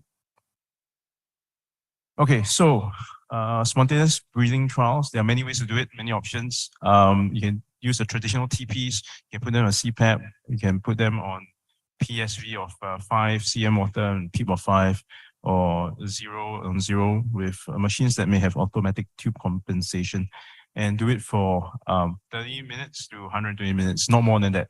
Okay, because the most important thing when trying to do this is do not tire out the patient. If you tire out the patient, you have set the patient back, and you may no longer be able to extubate the patient so soon. Okay, I'll skip this one. All right, essentially it's saying just do the SPT and then do the blood gas, review, is it RSBI, review all the other ABs, DCBAs, and if they're all good, we can probably extubate. So these are the references for this, okay? I'll move on now to the difficult to wean patients. So what do you do? Review, hang on. This is the same slide that I just went for. It's basically the same, except it's a bit more complicated. All right, so indication for intubation, okay, treat the cause. All right, as we know, unfortunately, now you might have new causes, right? Maybe another pneumonia. Okay, evaluate the cardiac function. I find that helpful. Sometimes there may be a patient with a normal heart function coming in because of the critical care state now actually has a heart failure that is contributing to its inability to be liberated from the ventilator. Consider a CT thorax. In particular, look for other things that you may be missing. So one of the things that I look out for is whether there's any organizing pneumonia. Why? Because you can treat it with steroids. Obviously, do everything you can, your VAP bundles, prevent new infection. Okay. Importantly, for patients who are difficult to wean, your sedation and your sedation protocols are important. Now, there's this paper, the ABC trial, that talk about daily spontaneous awakening trials and all that. I'll speak a little bit about that later, but the concept is the same. All right, we try to keep our patients fairly awake. And this relates also to delirium management and ICU acquired weakness. In other words, if you over-sedate patients, they are more likely to have delirium. If you over-sedate patients, they can't move, they have more likelihood of ICU acquired weakness. So in both cases, too much delirium, too much sedation, you can't do early rehab. Okay, I know I keep saying this, but you'll see why later. Obviously, optimize any neurological issues. So patients who have Parkinson's, you may need to optimize their medications. You may need to get neurologist in. Okay, quick word about sedation. Just look at the guidelines. But to summarize, aim for a RASS of 0 to -2 if there are no contraindications, right? So if you have traumatic brain injury, clearly you can't do this. It has to be -4 to -5, but for no contraindications, RASS of 0 to -2, which is the Richmond Agitation and Sedation Scale. Treat any pain. Okay, the guidelines did mention choice of sedation. First line is opioids. Avoid the ones with long half-life, in other words, morphine. After why opioids? It helps with tube tolerance. So, and if you're a surgical patient, it treats the pain. So that's useful as a first line. And then you can add propofol or dexamethasone as the second line. Some people will add the third one might be one or the other as well. Now, there is this statement in there that says to avoid benzodiazepines where possible. All right, so this is talking about for sedation. This is not for treatment. If you need to treat status epilepticus, please give benzodiazepines. Right, so I'm talking about only for sedation. Shouldn't be your first choice. All right, why? It increases ICU delirium, which is associated with increased ICU mortality. Associated only. We're not saying benzos cause mortality, but that is the reason to avoid. All right. Okay, so delirium management, we can monitor whether a patient is delirious or not with a scores, for example, like CAM-ICU. Why do we want to monitor? So that maybe we can treat it. Now, there's no evidence that treating it with antipsychotics will improve outcomes, but outcomes, I mean ICU mortality, but at least you know that it's there and potentially can treat it. Treat the cause of the delirium. Don't just label it, oh, this is just ICU stay. Okay, can be because the patient has pain, it may be constipated, may have other metabolic or electrolyte derangements. Okay, we can treat with some antipsychotics, normally quetiapine, haloperidol, olanzapine. Yep. Then of course there's a non-pharmacologic management. Try to maintain a normal sleep-wake cycle. If your ICU has windows, that's great. There's natural light that helps with that, and noise reduction. Okay, we should speak to our patients every day and try to reorientate them to time, to the place, and to a person. Right? So introduce yourself and so on, so that they know where they are, and give them a means of communication. It could be be able to write on a board. It could be tapping on an iPad or a phone, for example. There's some means of communication that may also reduce their delirium. ICU acquired weakness. Okay, risk factors. Basically, very, very, very sick patients. Okay, when they come in, sepsis, if you have multi-organ failure, prolonged immobilization. Okay, which is why we don't like the neuromuscular blocking agents for very long. Hyperglycemia, uncertain significance corticosteroids and neuromuscular blocking agents. All right, because some of the trials show, well, claim that it does not affect. Okay, so how do you manage this? Okay, avoid risk factors, early mobilization, early rehab, and good nutrition. I'll touch this on briefly. Okay, just to note, it is not walking our ventilated patients from day one. Okay, there are various steps. For example, passive range of motion, then getting them to move in bed, slowly getting them to sit up, sit out a bit, so on and so forth. All right, and which I'll leave to Vimal, Mr. Vimal, to talk more. Okay, as I said, above all, do it safely. Yeah, it's a team effort. All right, so circulation, keep patients on the dry side.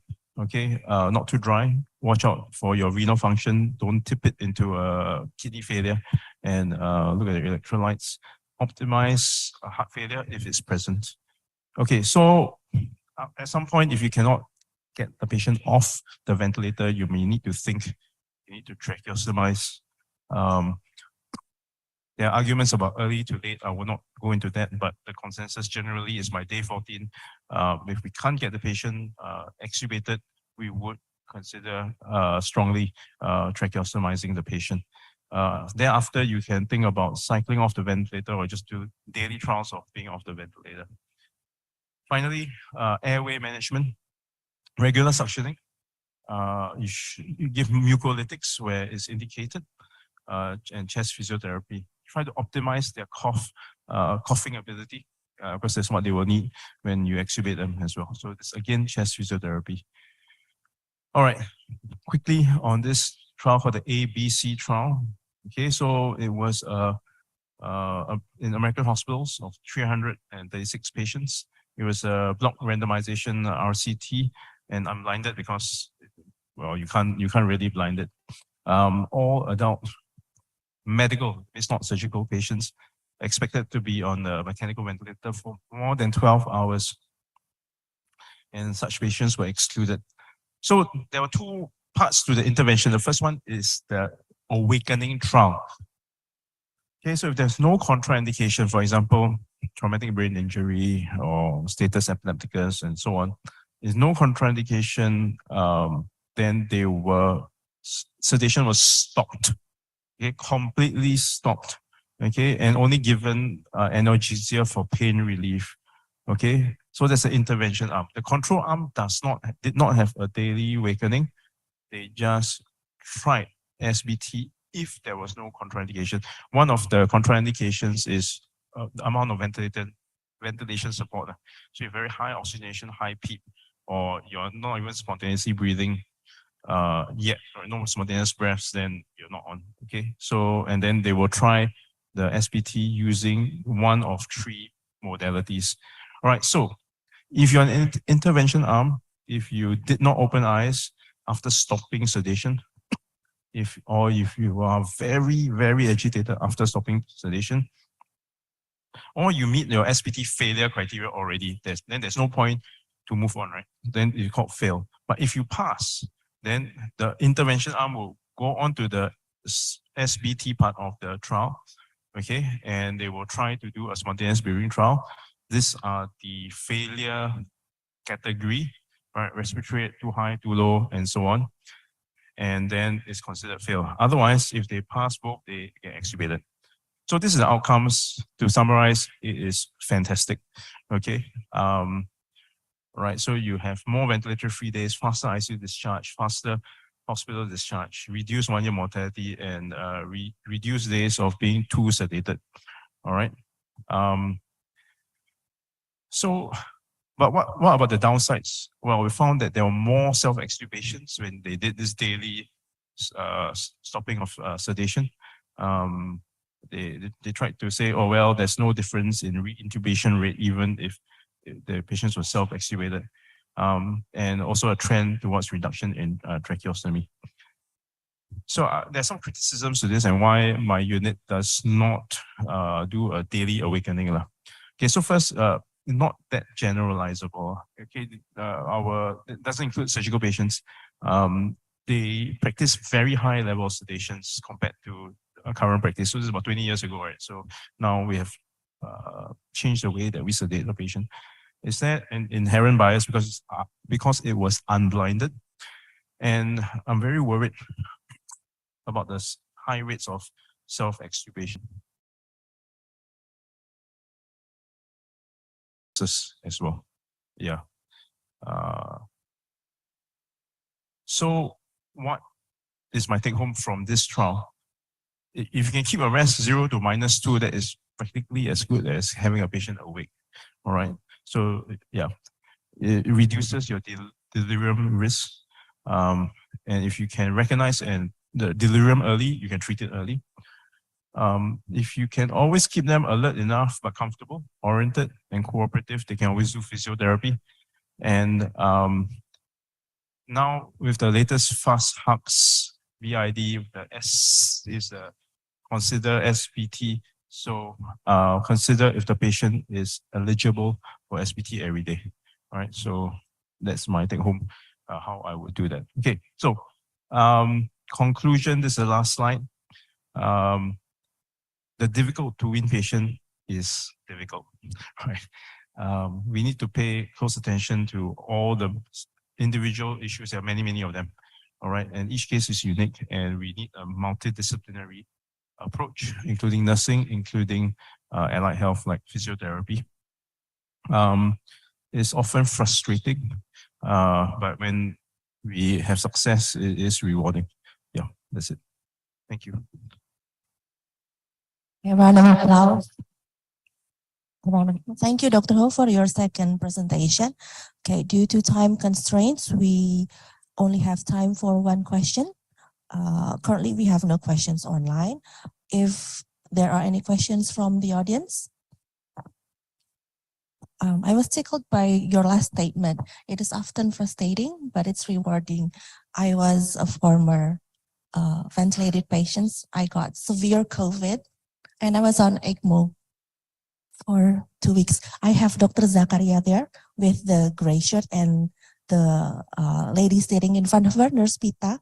They were the persons taking care of me. So I'm very grateful for them. Oh, that's quite a story. Yes. Okay, thank you. Okay, any questions? Okay, silakan.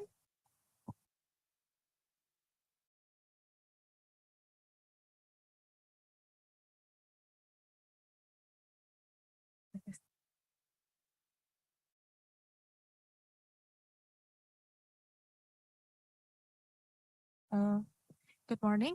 Thank you for the opportunity. My name is Berta. I am anesthesiology resident. I would like to ask, based on your experience, is there any difference between performing early tracheostomy and late tracheostomy? Thank you. Okay, so I can't remember the name of the trial. There's this trial that specifically did that question, and the only difference between the early tracheostomy group and the late tracheostomy group is that the early tracheostomy group had more tracheostomies done. All right. So where does this leave us? So I would generally wait. All right, I would generally wait. I go for, I belong to the later group. So roughly about from day 7, I start to think, does this patient need a tracheostomy? By day 10, I am really thinking about whether this patient needs a tracheostomy. In Singapore, we will need to speak to the family. So it takes a few days to arrange for that. Okay, so that's generally how I see it. Now, who will I tracheostomize early? The ones that I know never come off the ventilator without the ventilator. Generally, these are the neurosurgical patients, right? So if you have a bleed in the brain where I don't think you are going to wake up, I don't think your GCS is going to be more than 8 in 1 week or 2 weeks time, all right? Then it makes no difference if I waited. If there's no difference in me waiting, I'll do it now. If there is going to potentially a difference, so if it's just purely a lung issue, all right, and there is potentially a difference if I waited, then I will wait. Does that make sense?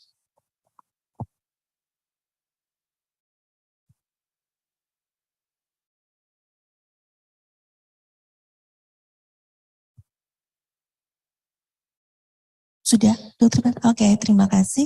Thank you, Dr. Ho, for your presentation and the Q&A session. We move along to our next topic, which is advanced hemodynamic monitoring with our presenter, Dr. John Lee. Dr. John Lee is a consultant anesthesiologist and intensivist at the Department of Surgical Intensive Care, Singapore General Hospital, and the Department of Intensive Care Medicine at Sengkang General Hospital. Dr. John is also a clinical assistant professor at the Duke NUS Medical School, where he is the clinical program coordinator for the anesthesiology rotation. He is also the director of medical students in the SingHealth Anesthesiology Academic Clinical Program. And Dr. John has an interest in obstetric anesthesiology and has previously worked as an obstetric anesthesiologist in the KK Women's and Children's Hospital. Without further ado, Dr. John Lee, the floor is yours. Okay, thank you very much for the introduction. Can everyone hear me? Yeah, okay, so if I speak too fast, just raise your hand and I'll slow down.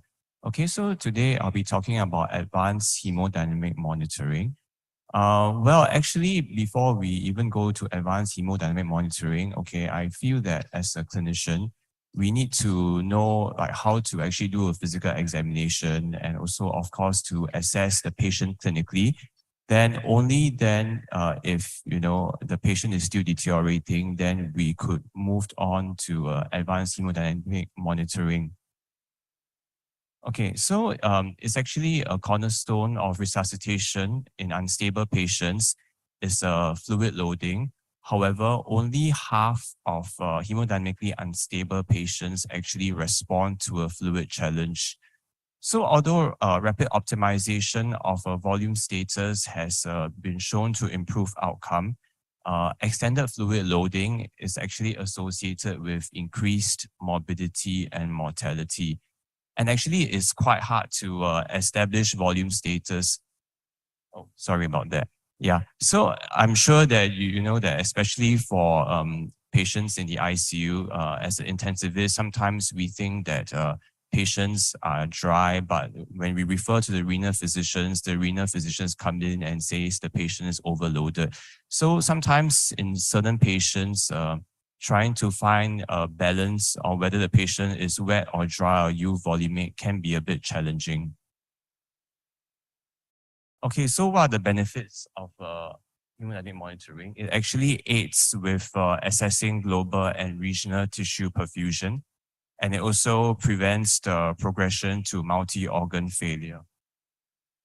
Okay, so there's basic and advanced. So basic, it will be a clinical assessment, your basic monitoring such as, your blood pressure, heart rate, saturations.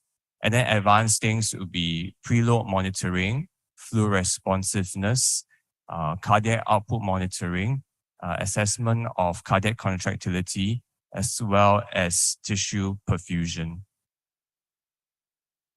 Okay, so looking at the patient as a whole, okay, if there is inadequate perfusion, okay, you find that the patient will have a decreased GCS.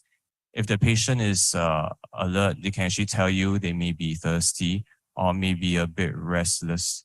You find that the patient may be tachycardic, tachypneic, there will be a drop in urine output, and that might be hypotension as well, but that might be a late sign. Okay, so another way that we can tell will be the mottling score. Okay, it's actually the fastest and least invasive. And it actually refers to the patchy skin discoloration in patients with poor microcirculation, and is a predictor of 14-day mortality. So there's actually this French group that actually has published 2 papers focusing on the classical sign of septic circulatory shock. And they find that skin mottling that we normally see is actually representative of a poor microcirculation. Okay, and this is actually a predictor of mortality. So as you can see, there's a score of 0 or up to 5.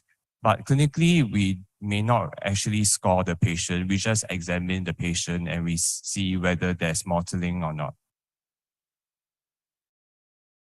Okay, so ECG, blood pressure, whether it may be non-invasive or invasive, as well as saturations. So tissue hyperperfusion may also exist even when all your parameters are normal. Okay, one other thing that we can measure in the laboratory or point of care would be lactate in itself. Okay, and lactate is produced during anaerobic metabolism when there is insufficient oxygen delivery.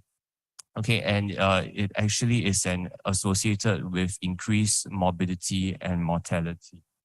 Okay, so looking at the graph on the right side. Oops, sorry. Yep. Okay, so this is the VO2, okay, oxygen consumption and the delivery of oxygen times your extraction ratio. So as you can see, when your delivery of oxygen actually drops, your body compensates by actually increasing your extraction ratio. So there will come a point whereby your extraction ratio cannot go up further, and this is the critical DO2. And then when that happens, your VO2 becomes supply dependent, and that is when your lactate in the body starts going up. Okay, and then other things that we can monitor would be your SCVO2 or your central venous oxygen saturation. This is a bit different from your SVO2. Your SVO2 generally is a bit lower than your SCVO2, I'm sure all of you know, because of the increased oxygen extraction from the brain itself. So it's actually a global indicator of tissue oxygenation. Okay. Another one that we can use would be your carbon dioxide gap. So there's a PCVO2 CO2 minus your PaCO2. So your PaCO2 is actually influenced by your ventilation, and your PCVCO2 is actually influenced by your adequacy of venous blood flow. So you can see on the graph here, okay, when your DO2 starts dropping past this critical point, your lactate will start going up. And also as your DO2 drops, your oxygen, your extraction ratio goes up, and hence your SCVO2 also comes down. Okay, so now we'll talk about preload and fluid responsiveness. So whenever a patient comes in hypotensive, we always ask ourselves, okay, does the patient respond to fluids? Okay, so the definition of preload would be your end diastolic myocardial stretch or your wall tension. And then of course, fluid responsiveness would be whether will your cardiac output increase with fluid administration. So traditionally, people have used static measures such as your central venous pressure to look at your preload, but it is influenced by a lot of things, including your valvular pathologies, your lung pathologies, and whether your patient is mechanically ventilated or not. So increasingly now, we have been using dynamic measures, okay, such as pulse pressure and stroke volume variation, which I will explain later. Okay, and then another thing would be your preload, whether is it your right or your left ventricular preload. So for your right side, you will use the JVP or CVP looking at the trend, but it may be notoriously inaccurate versus your pulmonary arterial occlusion pressure, which you can measure with a PA catheter. So as I mentioned previously, just be careful of all these parameters in the setting of right heart failure or where there's any valve pathology. Okay, so the fluid challenge. So the premise of the fluid challenge is based on the Frank-Starling curve. So as you can see, when the patient is fluid responsive, an increase in preload actually results in an increase in stroke volume. And then when it goes up further along the curve, okay, it becomes fluid unresponsive. So when you give more fluid, you find that there might be, end organ damage, and you may find that maybe pulmonary edema. So when we give an external fluid challenge, okay, the fluid cannot be taken back and actually may be more harmful to the patient. Yeah, so dynamic measures are more accurate, okay, than static measures, okay. So this is based on the premise that cardiorespiratory interactions in mechanically ventilated patients. So the swings, okay, in intrathoracic pressure from your IPPV or mechanical ventilation affects your venous return and therefore your cardiac output. So your swings are actually more exaggerated in this steep part of the Frank-Starling curve where the patient is fluid responsive. So as you come up, when it's less steep, the swings, okay, would be less pronounced. However, a caveat is that you require the patient to be in sinus rhythm.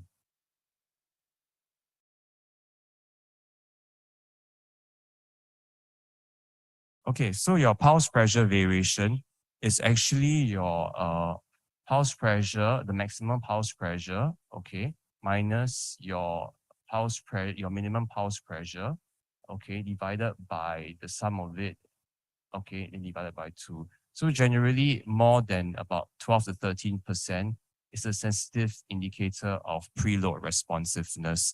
So your maximum pulse pressure will occur during inspiration, and your minimum pulse pressure usually occurs during the expiration. And it can only be used if the patient is adequately sedated, not fighting the ventilator, no arrhythmias, or no acute right heart failure. Okay, another one would be stroke volume variation. Okay, it's based on the use of pulse contour analysis or arterial waveform analysis. So it's been found that a stroke volume variation of more than 10% indicates fluid responsiveness. Okay, and it can be measured with esophageal Doppler or point of care testing. Okay, so as I mentioned previously, okay, the patient has to be adequately sedated. Tidal volumes should be about 8 mL per kg of predicted body weight. No arrhythmias or no acute right heart failure. Okay, another thing to measure preload responsiveness will be looking at the IVC. So this is a subcostal view of an echo. This would be the right atrium. This is the IVC. So we traditionally measure about 2 cm from the junction, and then we apply M mode. Okay, and so this would be, as you can see, that there is distensibility and collapsibility of the IVC. So generally more than 18%, okay, on mechanical ventilation predicts fluid responsiveness. In spontaneously breathing patients, the collapsibility of more than 50% would indicate fluid responsiveness. Okay, so apart from giving fluids to the patient, we can do a passive leg raise.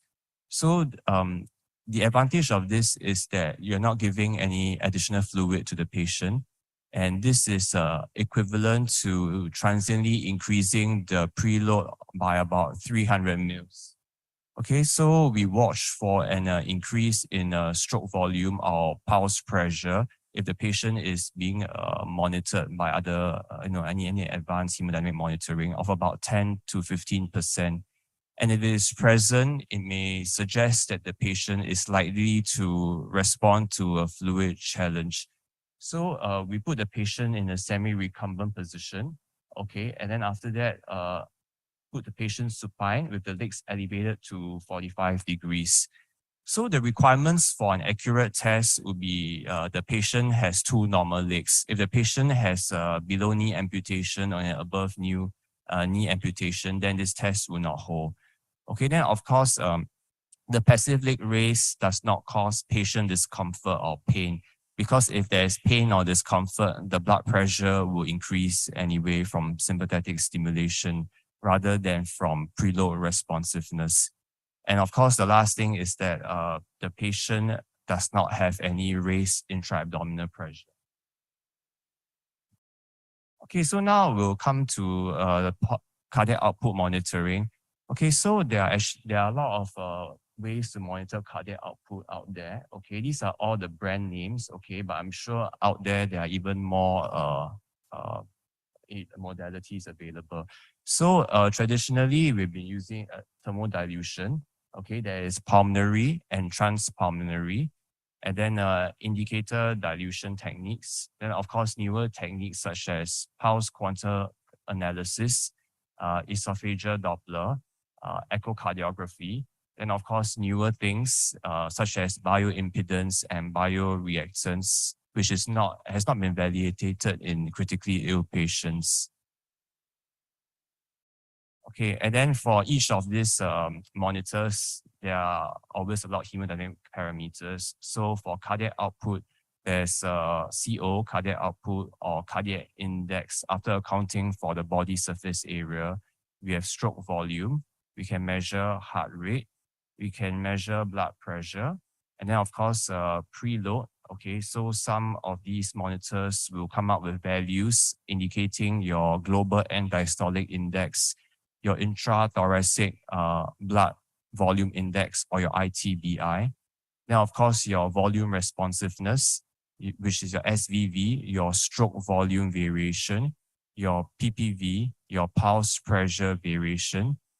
Then, of course, afterload, your SVR, stroke systemic vascular resistance, and your SVRI, which is the index based on your body surface area and your patient characteristics. Now, of course, contractility, apart from your global EF, okay, you have your CFI, which is your cardiac function index, your CPI, your cardiac power index, okay, and then your DP max, which is your continuous LV contractility. Now, of course, newer machines that can also measure things like your extravascular lung water index, and your pulmonary vascular permeability index. Now, there's actually a lot of things to remember, but probably the only things that we use in clinical practice would probably be your cardiac output, stroke volume. Then apart from your heart rate and blood pressure, we also look at your SVV or PPV and your SVR, SVRI. For contractility, probably we only look at the ejection fraction. Okay, so these are some of the hemodynamic parameters, the normal parameters. I'm sure you can find it anywhere, the reference ranges. Okay, so thermodilution, how it works is actually the change in temperature measured over time. Okay, so the blood flow or the cardiac output is actually calculated using the thermodilution profile. So there are two forms, transpulmonary versus pulmonary. So for your pulmonary, you actually inject either your co-injectate or maybe your indicator through the central vein. And then for pulmonary, the temperature changes are measured via a thermistor in the pulmonary artery. To use this, you need a pulmonary artery catheter.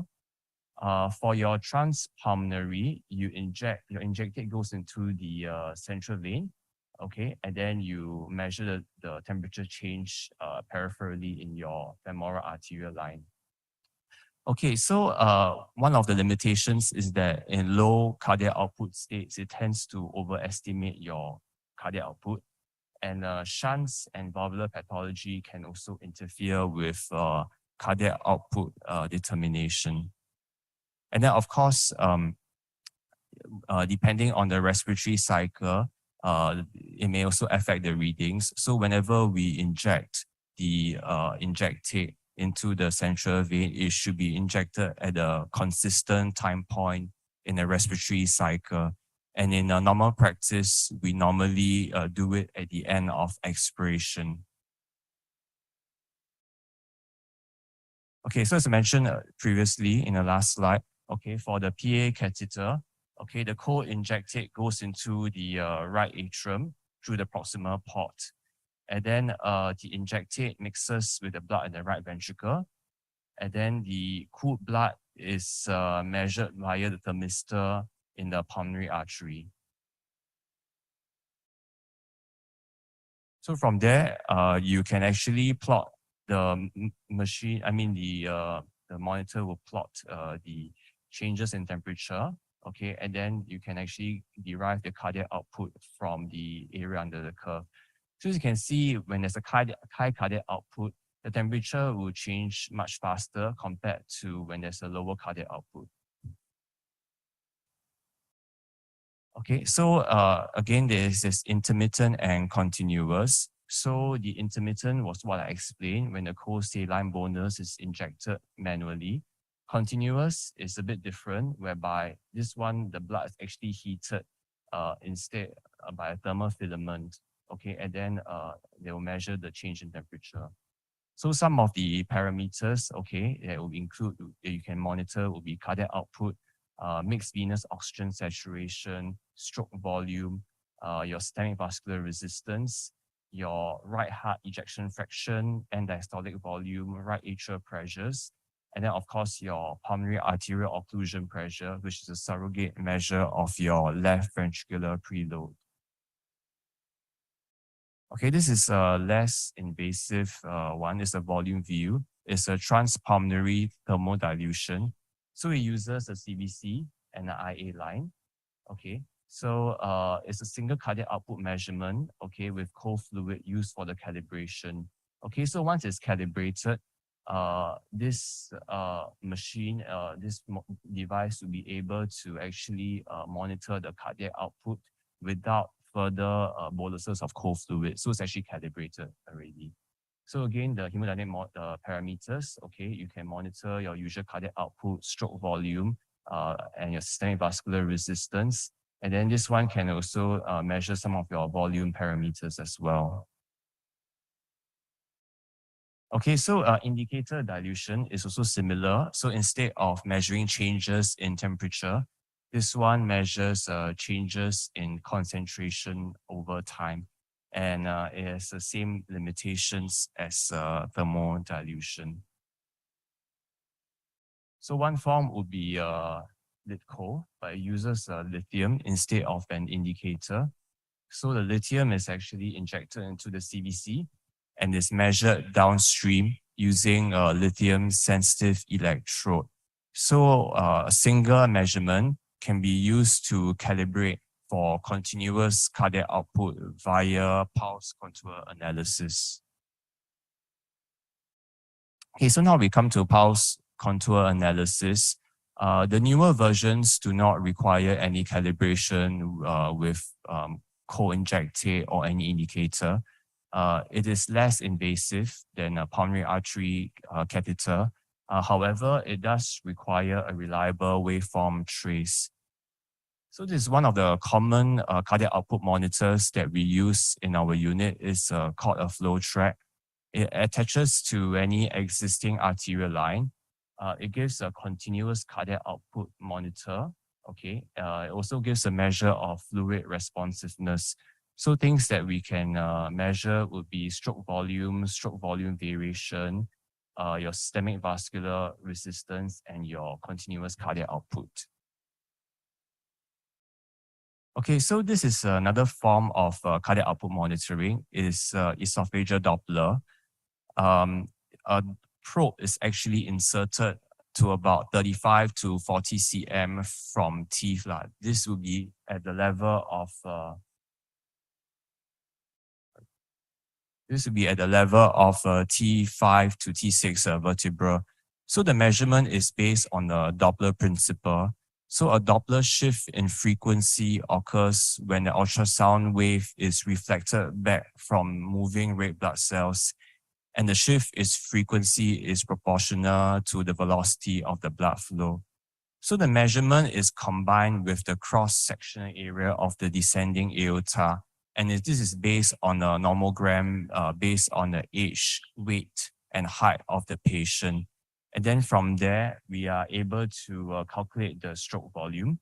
And based on the characteristics of these Doppler waveforms, we can actually know the peak velocity and mean acceleration, which is a surrogate measure of contractility, and then the corrected flow time, which actually indicates preload. But the contraindications to this Doppler would be pharyngeal, esophageal pathology, presence of coarctation of aorta, or bleeding in the esophagus, or the presence of IABP. So other newer forms would be bioimpedance or bioreactance. So bioimpedance actually uses an electrical current stimulation to actually identify thoracic or body impedance variation induced by cyclical changes in blood flow. And bioreactance is quite similar. It actually analyzes variations in frequency of an oscillating current going through the thoracic cavity. However, the reliability in critically ill is not established. And in reality, we would prefer to use things like a flow track because in critically ill patients, the patients already have, for example, an intra-arterial line or a central line already. So since this is not really validated, we don't really know whether we can trust the hemodynamic parameters. Okay, so increasingly now there's the use of echocardiography, which can be done by bedside, okay, and then we can establish the etiology of shock, and it can guide therapy, okay. However, it is operator dependent. So for TE, transthoracic echocardiogram, there are actually 4 main windows. We have our parasternal long axis, okay, which is placed at position number 1 with the pointer towards the right shoulder. Okay, we can look at the left ventricular outflow tract here. Okay, we have the parasternal short axis, okay, whereby you rotate your probe such that the pointer points towards the left shoulder. We can look at the right heart, the left heart, as well as the aortic valve. Then, of course, we have the apical 4 or 5 chamber view. This is at the apex of the heart. And then the subcostal view, which is at the sternum. We can look at the 4 different chambers as well as the IVC. However, in certain patients, it may be a bit challenging, especially those with high BMI or in patients that are ventilated. Okay, then there's of course TEE, transesophageal echocardiogram, more subspecialized, harder to perform. So generally, it's not really done by bedside. Okay, so echocardiography, we are able to calculate the stroke volume. So cardiac output can be calculated across any structure where you can actually monitor the cross-sectional area. So we can monitor the cross-sectional area of the left ventricular outflow tract at the parasternal long axis view, which is here, okay? And then we can measure the flow, which is the velocity time integral at the left ventricular outflow tract. This is at the apical 5-chamber view. And from then, we can actually calculate the stroke volume. We usually will multiply both, and then there's another by a certain factor as well. And then based on the current heart rate of the patient, we can find out the cardiac output. Okay, then of course, we can measure ejection fraction with echocardiography. So one of the ways would be to use the modified Simpson method of the biplane. So in the apical 4 or apical 2-chamber views, we will trace the endocardial border at end systole and end diastole. And then based on that, we will know the ejection fraction. Then of course, by looking at a visual estimate, we can also tell whether there is low, normal, or hyperdynamic ejection fraction, although this may be operator dependent. So there are many YouTube videos out there where you can actually just have a look at the different views. Okay, so other thing that we can do with echo will be to look at regional wall motion abnormalities. This is usually due to acute coronary syndrome. So by looking at the different views, 4-chamber, 2-chamber, we'll know which part of the heart border has hypokinesia, and we will know which are the culprit vessels. Okay, then of course, if the global ejection fraction is reduced, then there may be a systemic or metabolic cause, for example, septic cardiomyopathy.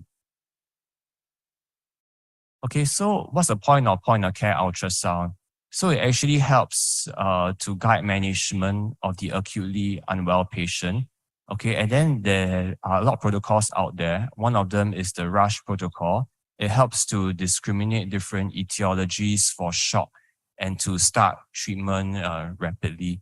So always remember that we need to do serial examinations. So for example, if the patient comes in hypotensive, we do a bedside echo. Okay, we find that the patient is underfilled. We give fluid. Okay, then subsequently, if the patient is still hypotensive, we need to repeat the bedside echo to find out whether or not the patient will benefit from more fluid, or whether or not we need to start other things such as inotropes. So briefly, this is a protocol. Okay, it actually identifies 3 things. Okay, the pump, the tank, or the pipes. So for pump, is there any issue that impairs cardiac output? Any tamponade effusions? Okay, we look at the left ventricular failure, right ventricular failure. Then of course, we look at the IVC. Is it collapsible? Is there any shock or PE? Okay, then pneumothorax, edema, effusion in the lung, any free fluid in the abdomen. Then of course, looking at the pipes, okay, whether there's any rupture of the major vessels, and then whether there's any DVT. Okay, so how can we incorporate 2D echo in our practice? So based on what we find, we can actually identify what the etiology might be. So septic shock, okay, IVC, if it's small, it can be due to systemic vasodilation. If it's large, it may be due to a hypocontractile heart from septic cardiomyopathy, okay, or it may be normal. And then looking at the left ventricle, if it's kissing, it may be due to systemic vasodilation. If it's hypokinetic, it could be septic stunning, or it might be normal. Cardiogenic shock, you find that your IVC is large, your ventricles are large, and your ejection fraction is depressed, but it might be normal in diastolic failure. So for hypovolemic shock, okay, your IVC is small, your LV is small, and your LVs are kissing insistently, meaning that the walls will touch each other during contraction. Then of course, obstructive shock, okay, tension pneumothorax, you look at the lung windows. But bear in mind that tension pneumothorax should be a clinical diagnosis rather than radiological or any echographic diagnosis. So look for any tamponades, okay, or any pulmonary embolism, which may be suggested by, for example, dilated right heart. Okay, so this is one of the approach to hypoperfusion. So we detect the presence of tissue hypoxia, whether or not there might be peripheral hypoperfusion, hyperlactemia. So if yes, we try to optimize the macro circulation first. Okay, so we check if the MEP is adequate for the patient. If it's yes, it's good. Okay, if it's no, we look at diastolic pressure.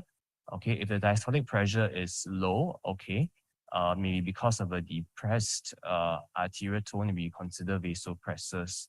If it's not low, then maybe because of insufficient cardiac output, and we may need to do something about it. Then after that, we look at the oxygen delivery. Is it adequate to oxygen consumption? We can look at the SCVO2. So if the SCVO2 is low, we look at the hemoglobin. If your hemoglobin is low, then we may need to transfuse the patient. If the hemoglobin is adequate for the patient, then it might be due to insufficient cardiac output. Then again, we will see whether it's a contractility issue or preload issue. If it's a contractility issue, we'll start inotropes. If it's a preload issue, we may have to give fluids.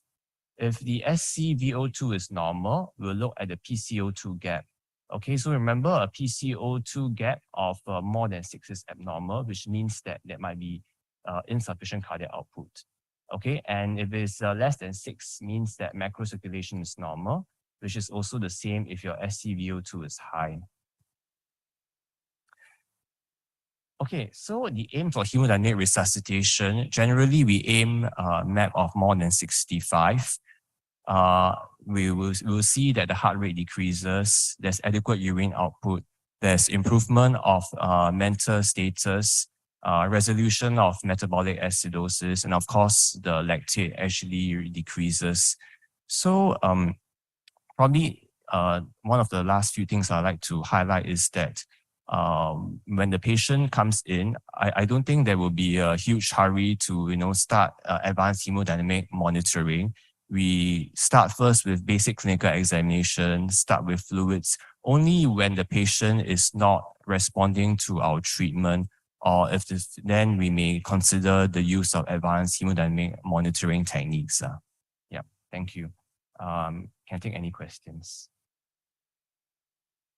Thank you, Dr. John. Thank you, Dr. John, for the presentation. A round of applause for Dr. John, please. We open the Q&A session with Dr. John. If there are any participants in the auditorium, please raise your hand. Okay, and currently we don't have any questions from the Zoom participants. Okay, while waiting for the questions, ini izin saya mengumumkan kepada peserta Zoom. Dari tadi ada yang menanyakan apakah materinya akan dibagikan. Dari panitia akan membagikan beserta dengan sertifikatnya. Kepada Dr. Rim, silahkan. Good morning, Dr. John. I am Toirin from anesthesia resident. I want to ask, one of the hemodynamic monitoring is using SCVO2, which represent tissue oxygen consumption. My question is, why it's used central vein? What happens if we use peripheral vein, such as brachial vein? Is there any research before that shows big difference between using peripheral vein and central vein? Because to get sample from central vein, we use CVC, which is not routinely used. Thank you. Dokter, izin saya konfirmasi pertanyaannya ya. Apakah jika tidak bisa dipasang CVC, mengambil vena perifer ada perbedaannya apa enggak? Okay. Question is, we sometimes cannot afford or it's difficult for us to insert a central line, so we can't get a SGVO2.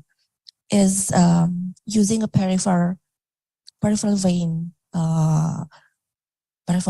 O2, is it comparable with the SCVO2 in terms of a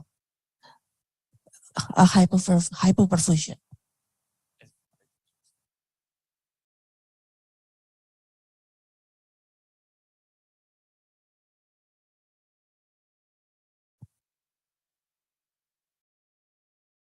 So actually all the studies and traditionally has been used with SCVO2, which is the central vein, and the SVO2, which is the mixed venous blood in a pulmonary artery.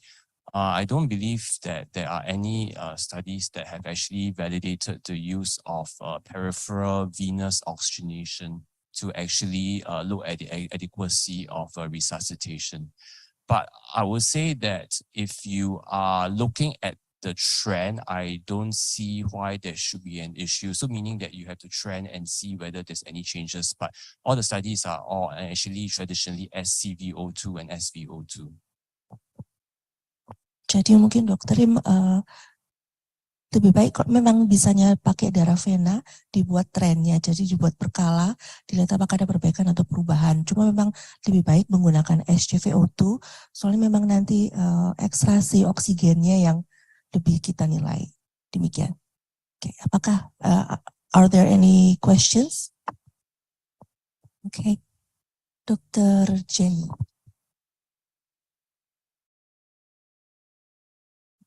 Thank you, Dr. John Lee, for the interesting presentation. I'm Jenny. I'm also an anesthesiology resident. My question's about maybe the monitoring itself. It's quite challenging to overcome the obstacles in managing the patients with unstable hemodynamic. And there are abundant modalities that you have presented in your presentation from the invasive category or maybe from the non-invasive monitoring. And I would like to know your experience back there from the invasive category or from the non-invasive category, particularly in the invasive monitoring, which modalities comes first? I mean, like which invasive monitoring comes first in patients with unstable hemodynamic? And my second question would be about the microcirculation parameter. You have mentioned about the examining of the CO2 gap. So when would be the proper time to examine the microcirculation parameter like lactate and CO2 gap? Thank you.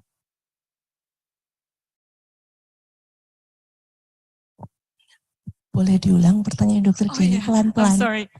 The first question about the invasive and non-invasive monitoring back there in your place. For the invasive monitoring, which invasive monitoring comes first? Because there are abundant modalities that you have in your hospital back then. And the second question about the timeline monitoring, when is the proper time to examine the microcirculation parameter like CO2 cap and like that? Okay, so I'm going to answer the first question first. So correct me if I'm wrong, but I understand that what you're asking for the first question is that in our practice, what forms of invasive monitoring we use first. Am I right to say that? Yes, right. Okay. So I think it really depends. So when the patient actually comes into us, for example, in the ICU, for example, okay, so I would say that the first thing that we do probably a bedside echo, okay, to actually assess the volume status of the patient. We can also look at the contractility of the heart. We can also see the size of the ventricles, whether the right heart is dilated, whether or not there might be any effusions or any cardiac effusions. Then of course we want to look at the lung as well to see if there are any B lines will be suggestive of any fluid, presence of lung sliding for pneumothorax. So if the patient is hypotensive, okay, then we think that the patient requires fluids, then we will actually give fluids to the patient first, and we assess the response, whether the blood pressure goes up, for example. And of course, if the blood pressure doesn't go up, we will re-echo the patient to see if more fluid is required, okay? But subsequently, if we find that the patient is still hypotensive, of course, by then we will have inserted an arterial line, okay, and probably a central venous line in preparation for initiation of inotropes. Okay, then once we have started inotropes to maintain the blood pressure, we will of course use fairly simple, advanced hemodynamic monitor. So one of them would be our pulse contour analysis, whereby just the presence of, a normal arterial line with a special transducer, we are able to actually get hemodynamic monitoring. So to us, the arterial line already needs to be in already. So we would choose something that can just be easily connected to what we would actually have. We will not go all the way, to insert a pulmonary arterial catheter, for example, okay, because that will be very, very invasive for the patient. We may not consider things like, bioreactants or bioimpedance because we already have an arterial line. We will also not put esophageal probe in for esophageal Doppler because that one also has inaccuracies. Yeah. So I hope I answered your question. Thank you. For the second question, I think Dr. Jenny asked about what is the proper time to reevaluate lactate or SGVO2 after resuscitation of the patient.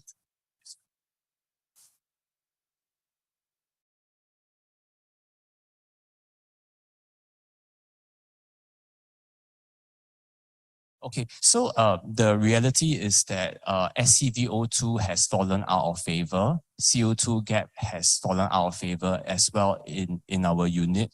Although I know that there are still some units in Singapore, intensive care units in Singapore, that actually still measures the SCVO2 and the CO2 gap. Okay, so what we use is the lactate level. So when the patient comes in, we measure lactate, and that is actually already an indicator of your perfusion to your tissues. So if it is high, then of course we need to find out why is it high. Is it because of inadequate blood pressure, for example? Do we need to give more fluids? Do we need to start some inotropes? Is there any anemia? Do we need to transfuse the patient, for example?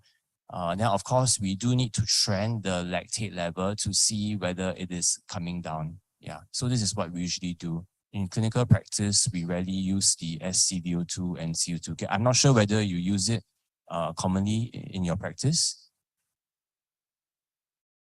Quite common, is it? Yeah. Because most of the time, the patients may not have a central line, so we do not do it. And then also for the surviving sepsis guidelines, the latest ones, I think they're moving away from measuring SCVO2 to assess adequacy or resuscitation. Yeah, so lactate level will probably be more important currently. Any period of time when we should recheck the lactate? How frequent is it? So I think if the lactate is elevated, I would probably recheck it in maybe 4 to 6 hours time, and I'll trend.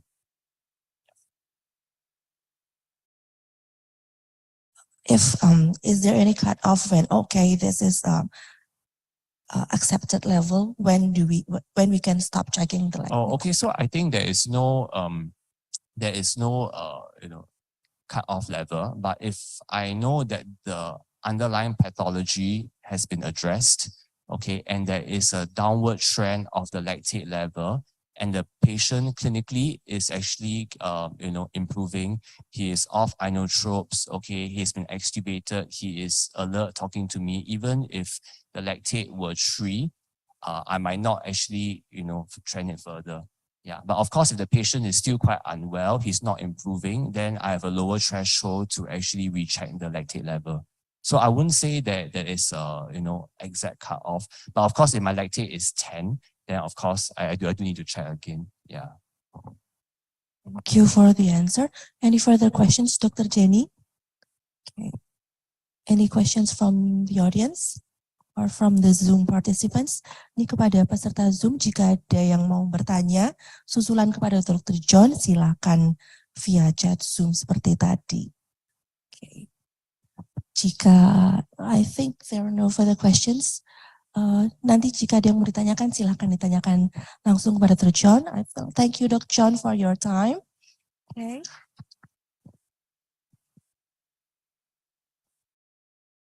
Moving on to our third presentation with the title of ICU Protocols with Dr. Marianne Chi.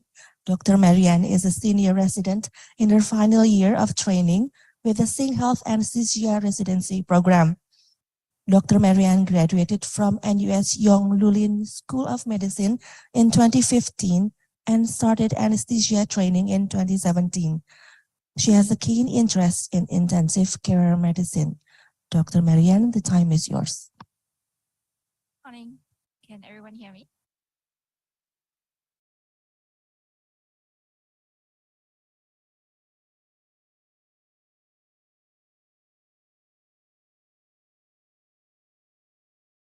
Good morning. Oh, okay.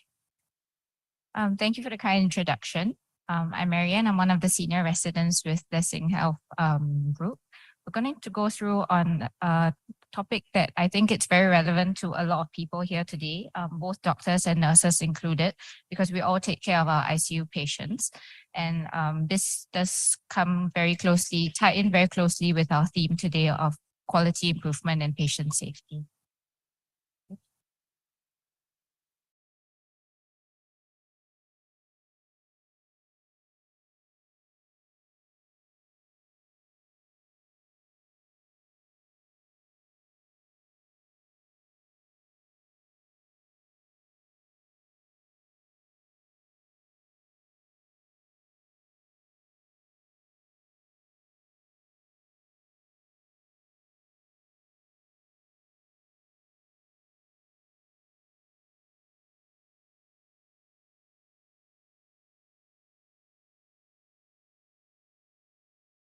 Okay, great. So we'll just go through an outline of the talk. We'll talk about what a bundle is, how and why should we use them. We'll go through some of the commonly used examples of bundles that we use in the ICU. And finally, we'll just touch a little bit about crisis resource management, which is something that I'm sure we all deal with on a daily basis.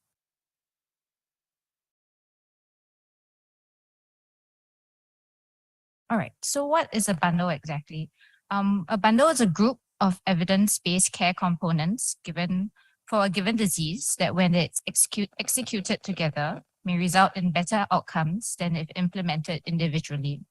Usually it consists about 3 to 5 components because the science supports that when it's done together, it's considered best practice or acceptable practice. And each intervention should be widely applicable. So some of the commonly used bundles that we use in ICU, ventilator-associated pneumonia bundle, there's the sepsis bundle that is very commonly mentioned here. There's the general ICU care where we use FastHux BID and the ICU liberation bundle. There are also other bundles, including the CLAPSI as well as the CORTI bundle, but that's beyond our scope for the talk today. So why should we use care bundles? Because the whole is better than the sum of its parts, meaning if we practice everything together, it works better than just doing something individually.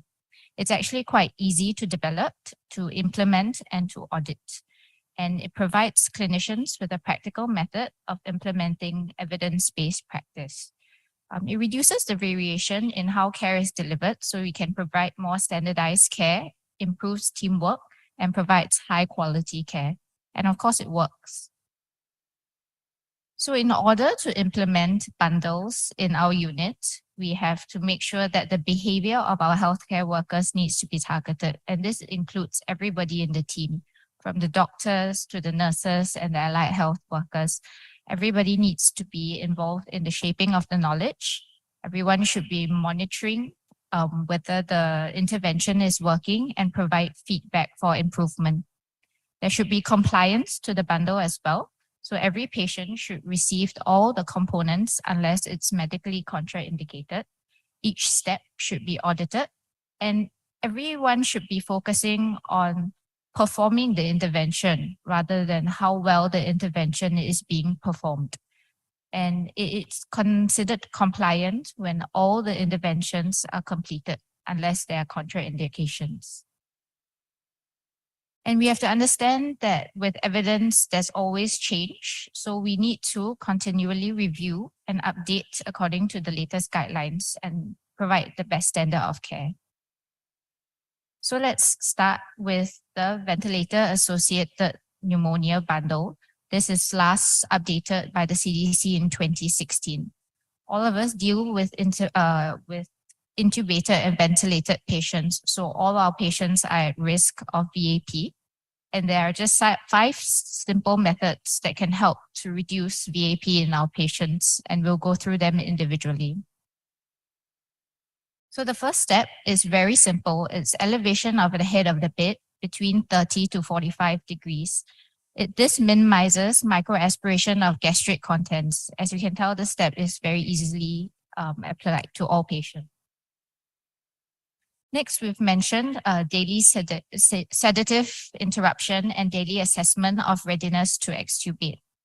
So we've come to a conclusion that oversedation is associated with an increased time on the ventilator, and minimizing time on the ventilator does lower the risk of VAP. So with daily sedation interruption paired with daily spontaneous breathing trials, as mentioned earlier this morning, the current evidence does support that by weaning the targets and having protocolized ventilator weaning, the incidence of VAP also decreases. Next step would be the use of a subglottic secretion drainage.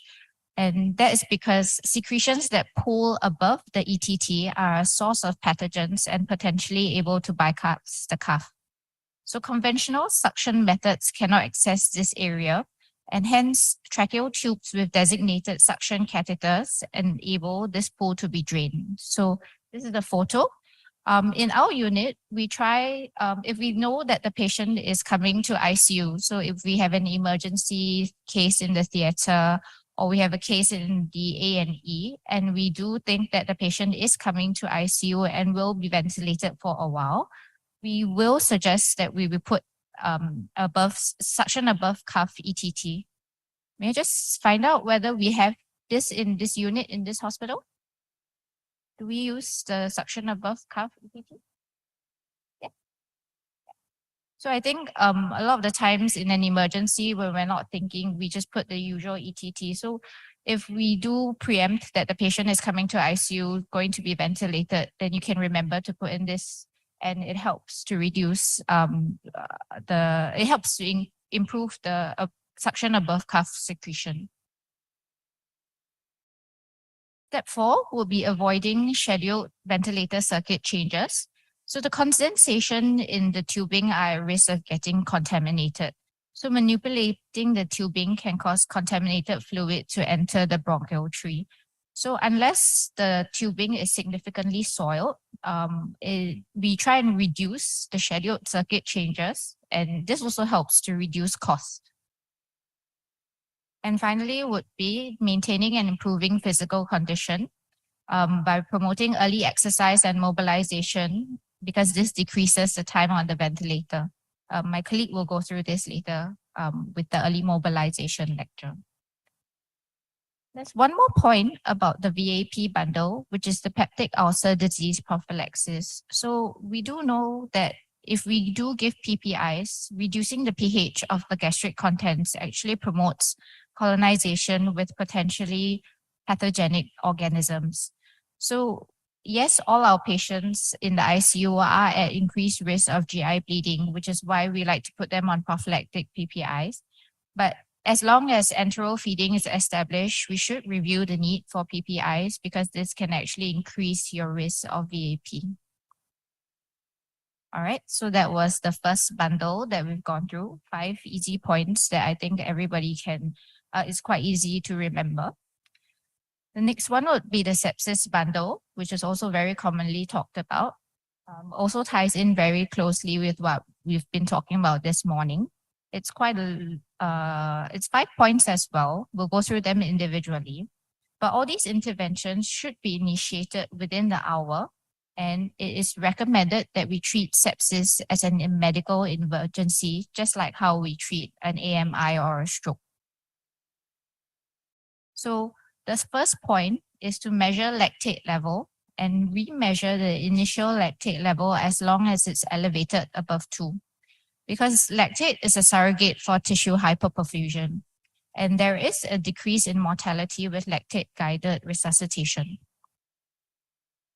Secondly, we should obtain blood cultures before administering antibiotics, because the sterilization of cultures can actually occur within minutes with an appropriate antimicrobial therapy. We should do at least 2 sets, aerobic and anaerobic, but the administration of antibiotics should not be delayed to obtain cultures. The third point is to administer broad-spectrum antibiotics, empiric broad-spectrum therapy that will cover all pathogens. And subsequently, when your culture results and sensitivity results come out, then they should be narrowed down to the specific antimicrobial therapy. And the review should be done constantly to see when the antimicrobials should be stopped. The fourth point would be to do with fluid resuscitation. So sepsis guidelines recommends a rapid administration of 30 mL per kg of crystalloids for hypotension or a lactate level of more than 4, which suggests tissue hypoperfusion. So early fluid resuscitation is crucial for stabilization of sepsis-induced hypoperfusion. There is little evidence for the exact amount, that's 30 mL per kg that's stated, but this is the usual practice for observational studies. There has been no clear benefit whether we should use colloids or crystalloids, but we should definitely avoid starch based on all the studies. And further fluids, whether you should give anything beyond 30 mL per kg, should be guided by careful assessment. So that's with your hemodynamic targets, your lactate levels, and basically your clinical response. And the fifth point would be to apply vasopressors if the patient remains hypotensive after fluid resuscitation to aim an NAP above 65 mmHg. Because this is urgent restoration of adequate perfusion pressure to the vital organs is essential. It can be started together with the fluid boluses. So that's with the sepsis bundle. This next one is the general ICU bundle. It's the FastHux BID. It's also actually very easily implemented. In our center, in a daily ward round, at the end of the ward round when we're typing our plans, we actually have a tick box to remind ourselves to make sure that every single point of this has been considered. So we'll go through them individually as well. So the first point of FastHux BID would be feeding. We should always establish enteral feeding as soon as possible, within 48 hours of admission if possible. If you do not think that caloric needs will be achieved by day 7, consider early parenteral nutrition. Caloric requirements should be about 25 kilocalories per kg per day, and protein requirements about 1.2 to 1.5 per kg per day. But this, of course, varies between patients. As we know, our burns patients would require higher caloric and protein requirements, so that's where we adjust it accordingly. The most accurate measurement of caloric requirement is actually the indirect calorimetry to calculate the energy expenditure to avoid over and underfeeding. The next step would be analgesia and sedation. So we should first use analgesia, then sedation, as mentioned in the lectures this morning. Use validated pain scales, which may be quite challenging in our intubated patients, but we can try using numerical rating scores, the Wong-Baker phases, or the FLACC in children, because by using just the heart rate and the blood pressure, the respiratory rate, all this might be less reliable in the critically ill. We should always use a multimodal approach, and infusions have been shown to be more effective than intermittent boluses. Aim for a light sedation with a target REST score of 0 to -1, and avoid the use of benzodiazepines for sedation. And propofol and dexmedetomidine should be a first line for sedation. There is no evidence currently for prophylactic administration of antipsychotics for delirium. So next would be thromboprophylaxis. As we know, our patients in ICU are at very high risk for developing VTE. So there is significant mortality and morbidity associated with that. So all patients should receive prophylactic subcutaneous low molecular weight heparin unless contraindicated. And for those who cannot receive anticoagulation, then we should use mechanical thromboprophylaxis. So things like your TED stockings or your cuff pumps, pneumatic cuff pumps. Heat up 30 to 45 degrees as mentioned as part of the VAP bundle as well. Next would be the stress ulcer prophylaxis. So in patients with increased risk of stress-related GI bleeding, those who are mechanically ventilated on steroids, have coagulation abnormalities, and a history of gastroduodenal ulcers, very common in all our patients in the ICU. So we have to acknowledge that the PPI use is associated with an increased risk of VAP and C. diff, as mentioned earlier. But it also increases the mortality in cardiac ICU patients. So yes, it should be started, but as long as enteral feeding is established, then we should review the need for PPI therapy. Next would be glucose control. We should always aim for good glucose control from 6 to 10, because anything tighter has shown that there's an increased incidence of hypoglycemia with no clinical benefit. And less than 10 is shown to decrease mortality and decrease ICU length of stay. Spontaneous breathing trial. It's been mentioned earlier this morning with the ventilator weaning. So as mentioned, we should assess the patients daily, have a protocol, and so that the patients can be weaned off the ventilator a bit more quickly. Next would be B, the bowel care. So if there's ileus, there's diarrhea, constipation, all this can lead to electrolyte disturbances, fluid deficit, delirium, feed intolerance, abdominal splinting, and gut bacterial translocation. So we should always pay attention to our patients' bowel habits as well. The I would stand for the indwelling catheter removal, because invasive catheters breach skin and are at risk for local and systemic infections. So you should assess daily whether there's the need for all these catheters and remove it when it's no longer necessary. And finally, the D stands for de-escalation of antibiotics. This is to minimize the patient to exposure of broad-spectrum antimicrobial therapy to avoid resistance and adverse effects from the antimicrobial therapy. We should convert it to the narrow spectrum, cost-effective pathogen-specific therapy once the sensitivities from the blood cultures are known. The final bundle that we'll go through would be the ICU Liberation Bundle. So this is a simple A, B, C, D, A, F bundle. One is to assess, prevent, and manage pain. B would be both the SAT and the SBT, which we've gone through this morning. C would be the choice of analgesia and sedation. D would be delirium, to assess, prevent, and manage delirium. E would be early mobility and exercise. And finally, F would be family engagement and empowerment. So I'll just go through D, E, and F. So D would stand for delirium.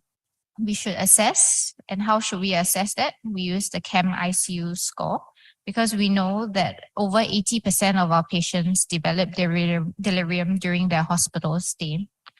Hypoactive delirium is actually more common and goes undetected most of the time. And treating them with benzodiazepines is actually a risk factor for delirium. There is no role in prophylactic antipsychotics, but haloperidol may reduce the delirium duration. And there is some evidence that dexmedetomidine or clonidine can hasten the delirium resolution. So early mobility and exercise, as you can see, actually this features a lot in a lot of our ICU patients. 25% of them will develop peripheral muscle mass within the first 4 days of mechanical ventilation. And later, as my colleague Rima will go through, physical therapy is safe, even in the most complicated patients on CRRT or ECMO. And early physiotherapy within 3 days actually improves return to independent function on discharge, shorter delirium duration, higher survival, and shorter time on the ventilator. And early mobility is actually a team effort. It doesn't just have to be initiated by the doctor. It can be suggested by the nurse. It can be done by anybody. You don't have to wait for the physiotherapist. So this is something that we can all consider. And finally, family engagement and empowerment. So always incorporate the family's wishes, concerns, questions, and participation. Have partnership with the family to identify what the patient's wishes would have been, to lessen their anxiety, and to have appropriate input for treatment planning. If we struggle, we can always get palliative or ethics consults to help with the patients who are eventually going to pass. So we do have other bundle called the CLEPSI bundle in our institution. So just very briefly, 2 pictures. What we do is we use an antibiotic-coated central venous catheter. And what we do on the picture on the right side, we use impregnated dressing for all our catheters to try and reduce the incidence of line-associated infections. So the conclusion of the bundles is that our ICU patients are often very, very complex with multi-system involvement, but simple bundles, checklists, and protocols can help to reduce errors and oversight. And everyone in the ICU team, clinicians, nursing, allied health, should be empowered to use the bundles and approach the intensivists if there are any issues to be raised. Okay. So this is with the bundles. I'm just going to go through a little bit about crisis resource management. So we deal with crisis very commonly on a daily basis as part of anesthesia and ICU. The crisis resource management is actually a set of principles dealing with cognitive and interpersonal behaviors that contribute to optimal team performance. So we'll go through the few main points. We'll start from here. So that is to call for help early. Next would be to anticipate and plan, know the environment, use all information, allocate attention wisely, mobilize your resources, use cognitive aids, communicate effectively, distribute the workload, establish role clarity, and designating leadership. So these key points actually help to improve how a crisis is managed. And with each key point, there's actually details about them. But the general principle is that it provides a team-based approach to averting and mitigating medical crisis. And it helps to facilitate an earlier detection of potential adverse outcomes and empowers every single person in the healthcare team to intervene more effectively. During a crisis, there's a complex combination of human factors, systemic, organizational, technical, and cultural failures. So having these manuals, cognitive aids, checklists actually help to bypass some of these errors and failures that can happen to anybody or any one of us. And something that our institution also does, we do educational strategies. So we do simulations on a regular basis in our institution to try and help to improve and involve everyone in the team. So just an example of what we have, we actually have a crisis resource manual attached to our defibrillation card, our crash card in the ICU. It's very bright red, so everybody can find it. There is a content page where we go through common crises that we face in our ICU, ranging from airway, breathing, circulation. And this is an example of one of the pages in our crisis resource manual. So when we meet an asystolic or PEA collapse patient, we all know in our head step by step what we should do. But when we're in a crisis, sometimes we forget different steps. So by having this cognitive aid, we can refer to it and then make sure that, somebody just reads off the manual and says, okay, step 1, has anybody called for help? Is the e-trolley here? Have we identified a leader? Because a lot of times there's a lot of chaos during a crisis and nobody knows who to listen to. So if somebody says, I am the leader, okay, we've established leadership, we've established roles, who's going to start doing the CPR, who's going to secure the airway. So we make sure that every one of the points are remembered. So we go through the checklist and remember it so that the crisis is well managed. This is another example on how we, a page on the crisis manual when managing ventricular fibrillation, VF or VT. And a lot of the times we know our 5 H's and our 5 T's, but in a crisis, we tend to forget them. So in our page, we actually still have the 5 H's and 5 T's so that somebody can actually read it and say, okay, have we checked the hypocount? Is it hypoglycemia that's causing this? Simple steps that are going to be missed out when everyone is in a panic. So this is one of the examples of how we manage, try and improve crisis management in our institution. So that's it for my talk. It's quite a simple talk, but it's quite relevant to everyone. I'm happy to take any questions. Thank you, Dr. Marian, for your presentation. Okay, I will open our last Q&A session before having lunch. Any questions from the audience? Okay, if not, we have one question from the Zoom chat. This is Nurse Aji from the emergency room.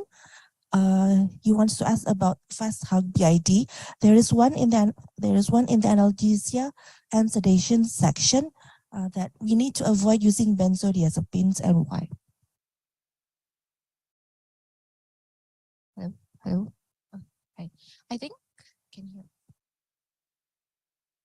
think many studies have shown that the use of benzodiazepines firstly increases the risk of delirium in ICU. That's one. Propofol and Precedex have shown to be more superior in terms of sedating and providing analgesia for the patients as well. Yeah. Okay, I think that covers it because benzodiazepine causes has high risk of delirium. Okay, any other questions?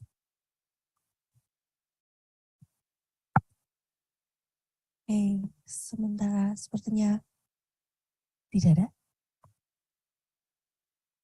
Or any comments from the floor here? Okay, Ibu Novi, Dr. Eta, Dr. Tea. Okay, I think if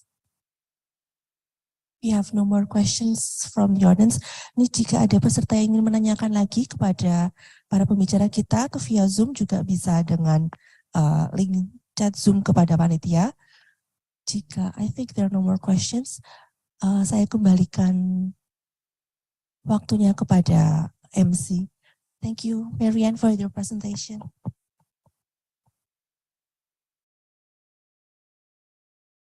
Oke, diumumkan kepada seluruh peserta baik yang di auditorium maupun yang di Zoom.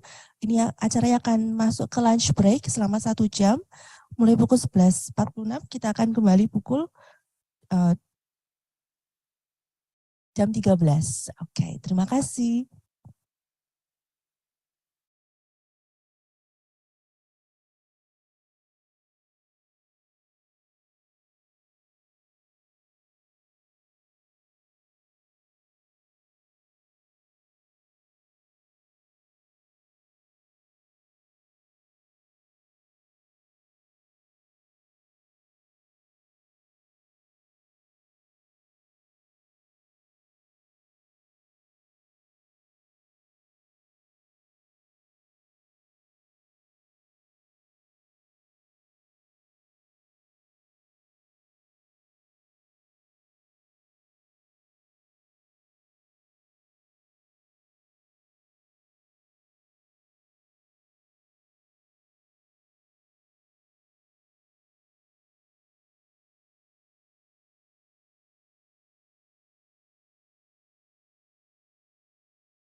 Cek, sudah? Baik, Bapak Ibu peserta webinar pada hari ini, bagi Bapak Ibu peserta Zoom, untuk sesi setelah ini tidak ada, jadi sudah tutup, sudah selesai bagi peserta Zoom, dan webinar atau seminar dilanjutkan dengan peserta yang hadir di Hall Dharma Wangsa Rumah Sakit UNER saja. Kami ingatkan bahwa Bapak Ibu nanti akan mendapatkan sertifikat sekaligus materinya akan dikirim oleh panitia melalui email. Jadi Bapak Ibu kami harapkan untuk segera mengisi daftar hadir sekaligus mengisi link evaluasi kegiatan webinar pada hari ini. Sekian webinar hari ini kami tutup. Wassalamualaikum warahmatullahi wabarakatuh. Selamat siang.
Recording stopped.